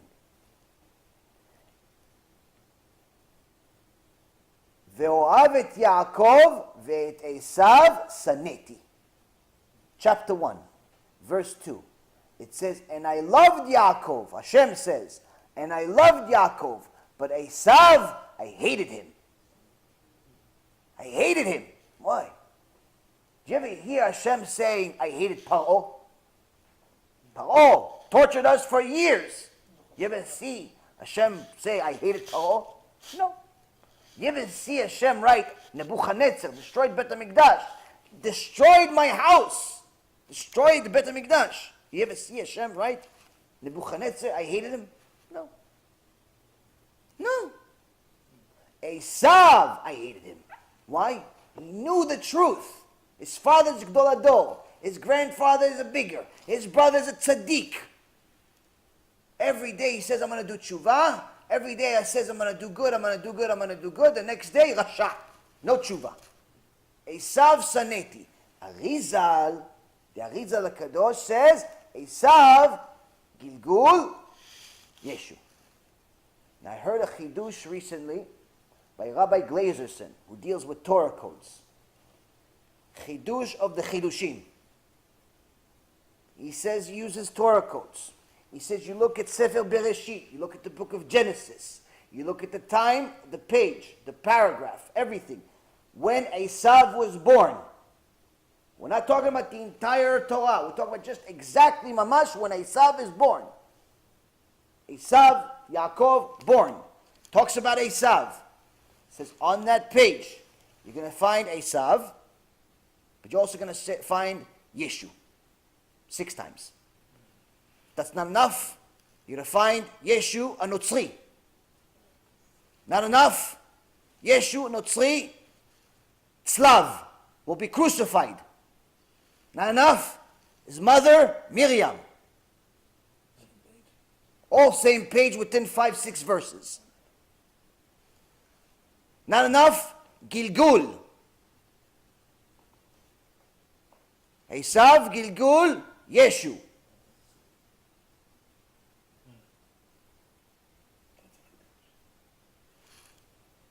What do you want? You want him to come out of the Tzohar Otachar and tell you he's not good for you? Esav saneti.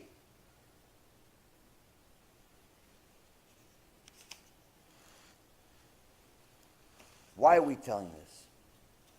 For what? It's not because we don't like Christians. They're also Hashem's creation. It's quite the opposite. The mean that made a movie about me, if he doesn't do tshuva, I'm obligated to hate him. It's a mitzvah in the Torah to hate someone that's bringing people away from Hashem. Does tshuva, different status. But for all the others, they're just lost in Christianity, in whatever form of it is possible. I'm here to offer you an opportunity that Hashem offered you already 3,300 years ago. At the time that he wrote the Torah, he made rules, both for Am Yisrael and for the Goyim. He says, what made the Jews Jews? What made them Jews? Their mother? Not true. Why? You could convert into Judaism. Meaning your mother, your biological mother, can be Amalek. Doesn't make a difference. You want to convert to Judaism? You can. What do you need to do? Follow the Torah. The Rambam, in Ilchot Isurei Be'ah, the 11th halacha, gives you something that Christianity has been lying to you about. They call anyone that goes to Christianity a born-again Christian. This is hogwash. There's not born-again nothing. You're going to born-again Avodah Zarah. As we saw today. There's no doubt about it. The book of New Testament is toilet paper. The leader in the book, worse than toilet paper. You want to go to Hashem? There's an opportunity. What's the opportunity? The real born again. In Ilchot Isurei Be'ah, this is the halachot of Judaism. The Rambam wrote, the 11th halacha. The Rambam writes, when a non-Jew converts to Judaism, he's considered 100% baby. Brand new neshama. His new birthday is not the day he was born biologically. His birthday or her birthday is now the day she converted. Why? Because that day she receives a new neshama.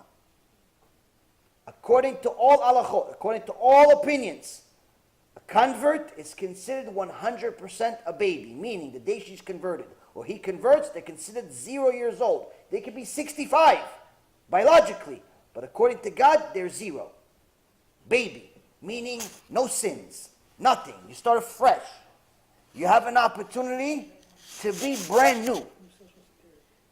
Unless there, obviously if there are sins that you can still fix, like for example, if you stole money, you have to return it. But if you had sex crimes, if you had things that you can't fix, you have an opportunity to fix it the real way, God's way, not some crazy way that some guy that's in Gehenom said, whether he said it or not. You have an opportunity to be a Jew. You can't be a Jew, it's too late, it's too difficult, no problem. The Rambam also says there's another law. Be a Noahide. And something called Chazdei Umot HaOlam. These are the righteous amongst the nations. The rest of the world. Hashem said, listen, not everyone needs to be a Jew to get Olam Haba. You could be a righteous Gentile. Or what they call today a Noahide. What you have to do, there are 7 main laws. Similar to how we have 10 commandments and everything is based as a root from the 10 commandments. They have 7 main laws. No idol worship, don't eat a living animal, don't worship other gods, have a court system and so on. But from those 7, we also have ethical laws. So there's somewhere around 40 or 50 laws overall. But it's simple.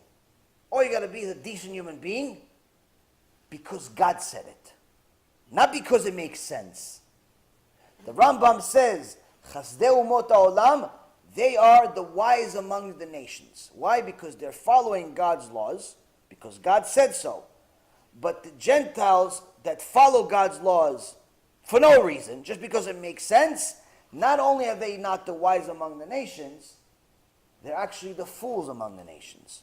Why? They're doing all the work without getting paid. So to get Olam Haba, you have 2 options. 1, become a righteous Jew, or 2, become a righteous Gentile. Either way, Leave this J.C. Penney behind. Leave this Christianity nonsense behind. It's very, very simple to know that the Torah is real. No one disputes it. It's now very simple to know the New Testament is fake. We've already written about it from eyewitnesses. Eyewitnesses saw it. You can't tell the Jews what to believe. You can't tell them they're wrong, but at the same time say they're right.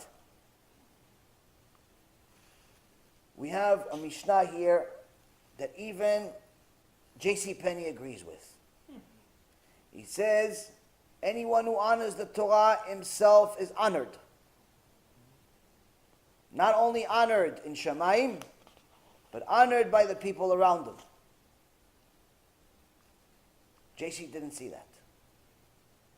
Yeshua, Yeshu, whatever you want to call him, Gargamel, he wasn't honored during his life. He wasn't honored during his life. They killed him. They tortured him. They didn't believe in him. In his own book, they call him a drunk, someone crazy. He constantly went against his own word. It made no sense. The very same sin that they don't want you to know about is why he's where he is. You see, Yeshua ben Parchia, he threw him out because he looked at women.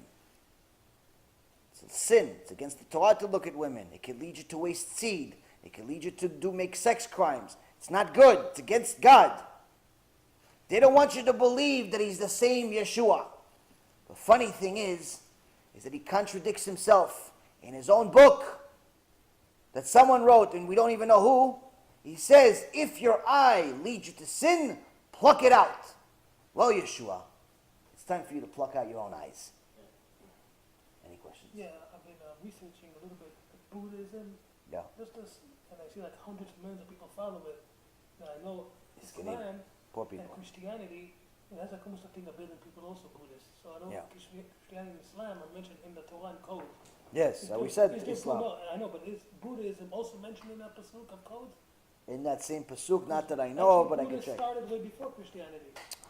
Again, There's it's years. possible. I never looked for it. Does it say it? I never looked for it. I have to look for it. I haven't looked for Buddhism. Buddhism is just I don't know. I think it's crazier than the other two. I mean, if you buy the statue from Chinatown for $15 and you start worshiping it, it doesn't make any sense to me. Yeah, but it does have a lot of following. Following doesn't mean right. Following, it means nothing. The numbers mean absolutely nothing. Who was the Tana that was able, when he was hungry, he went to a tree, the tree gave fruit on the spot even though it wasn't the season. And JC couldn't even get fruit. There was a Tana that was able to do that. I believe it was Rabbi Yochanan. Rabbi Yochanan, also there's a story of Bar Kapara. Came to the yeshiva of Rabbi Yochanan. And Bar Kapara had a split lip. His lip was broken, but it made him look like he was smiling all the time. And Rabbi Yochanan was very old, and he was given a shiur Torah, and Bar Kapara was answering all the questions and asking certain questions where it was like chidushim for Rabbi Yochanan. It was a very big surprise. So Rabbi Yochanan looked at him for the first time, and it looked like Bar Kapara was laughing at him, because it looks like he was smiling. So, from being upset momentarily in Shamayim, they killed Bar Kapara. They killed Bar Kapara on the spot. They buried Bar Kapara. A few days later, the conversation of him comes up, and Rabbi Yochanan says, "Yeah, what a chutzpan this guy was. Why are you saying he was a chacham?" It was, "No, Kvod Harav. He wasn't a chutzpan. He was a good student. He was Talmid Chacham and so on." He goes, "What do you mean? He was laughing in my face." He goes, "No, Kvod Harav. He wasn't laughing. That's how his face is. He has a broken lip." So Rabbi Yochanan says, "Oh, why? Let's go bring him back." Kvod Harav, he died. He died. Gemara says he went to the cave. And he brought it back to life. He says, "Come back. Come back to life." And he came back to life. Anyone that was mentioned in the Gemara by name was able and did bring people back from the dead. You cannot mention someone by name and them not have the ability to bring back the dead. So what people say about JC, whether he did it or he didn't do it, doesn't make a difference. Even if he did this or even if he did that, bringing back the dead or making miracles or with the fish or with the fruit, all that stuff, some of the stuff was even done in recent history. You talk about the life of Baba Sali. Baba Sali, what, 40 years ago?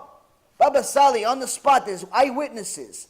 A guy that was in the army, this is actually in the, what's it called, book that I read recently, of different Sipurei Tzadikim. Baba Sali, there's witnesses to, not one guy. Not no witnesses and they just wrote a story. Mamash, witnesses, many people. A soldier from the army got injured in the army. Injured, became neche, became paraplegic, lost the ability to walk. Came with a wheelchair to the Baba Sali. The Baba Sali says he wanted a blessing, he was very, very depressed and so on. Baba Sali says, are you willing to keep Shabbat? And he says, yes.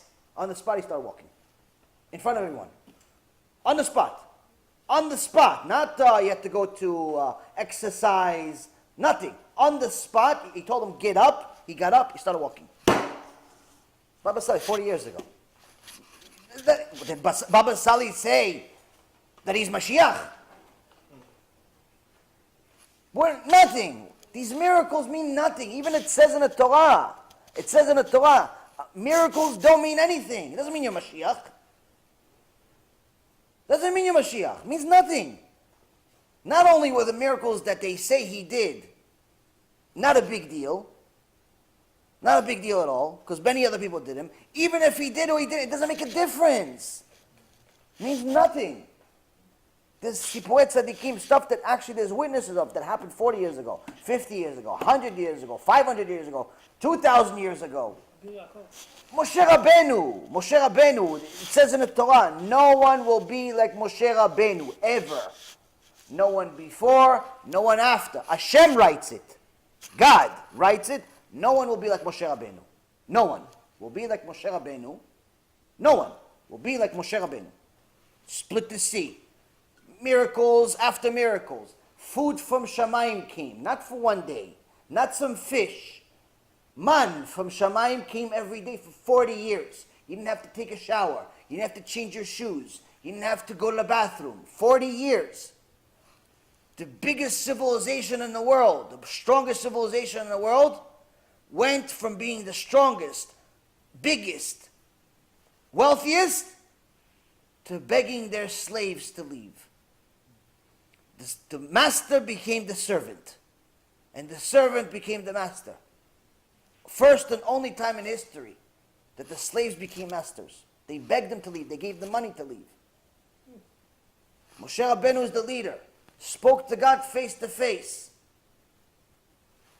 Everyone saw this. Millions and millions of witnesses. Does it say Moses is God? Anywhere? Does it say Moses is nothing. What does it say? The opposite. It says Moses, humblest man that ever lived. Moshe anav me'od. Me'od means extra. He's the most humble. This is the epitome of the opposite of how they describe J.C. Penney. You understand? He couldn't even get food from a tree. So that's the thing. It's just mistake after mistake after mistake in this New Testament. Please, pay attention. Anyone that's searching the truth, Hashem says, I've been waiting for you.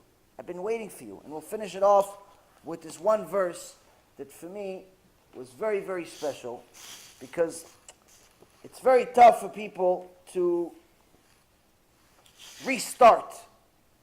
What am I going to do now? What's this? What's that? See Hashem in that very same verse that he talks about how he's going to split us and spread us all over the four corners of the world and so on and so forth. He says something extraordinary. The very next verse, he says this. After all this balagan is going to happen, it says, "Ubikashte misham et Adonai Elohecha umatzata ki tidreshenu bechol levabecha ubechol nafshecha. בצר לך ומצאוך כל הדברים האלה באחרית הימים.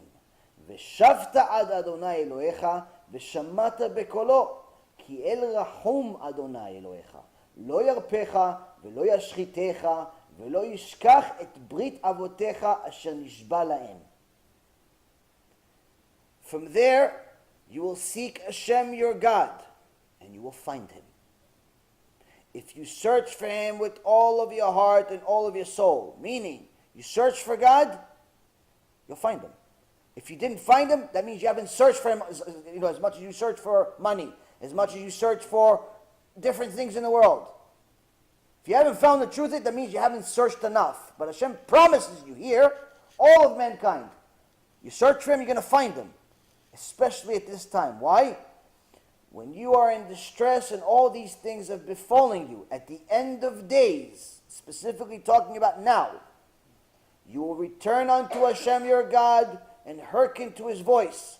For Hashem your God is a merciful God.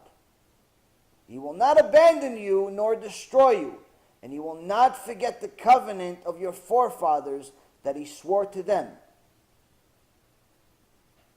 You see, here you have mamash, a promise from Hashem Yitbarach. All you need to do is search for the truth. That's it. Search for the truth. He promises you you'll find it. It's time to leave all this hogwash, other religions, New Testament, False Testament, other Testament. There's only one Testament. It's called Torah. You want to be a Noahide? Shrecha. You want to be a Jew? Let's go. But it's time. We're running out of it. Hashem sent us Elul, the month of Tshuva. Rosh Hashanah is in a few days from now. That is Judgment Day for everyone. How much money are you going to get for the next year? Whether you're going to get married, whether you're going to live, whether you're going to die, whether you're going to have kids. Judgment Day for everyone. All of mankind. We didn't do Tshuva over the last month apparently, so he sent us Irma. If Irma is not enough, he's going to send other things. It's better you listen to what I'm saying than Hashem sending you more Irmas, more earthquakes, more missiles, more atomic bombs, more craziness. Why? Once the Mashiach comes, Gemara Masechet Avodah Zarah says in page 4, end of 3b, beginning of 4a, no more tshuva, no more conversions, no more nothing. It's the end. Mashiach arrives, finished. There's no more, oh, I didn't know Jesus wasn't the Mashiach. No more. Finished. Finished. Time to do tshuva. B'ezrat Hashem, the shiur will spread all over the world, wake up many souls, Jewish souls and non-Jewish souls. Get them back to Hashem Yitbarach, as Hashem wants them to be, to come back home, to do tshuva, to sanctify his name, and B'ezrat Hashem have Olam Haba.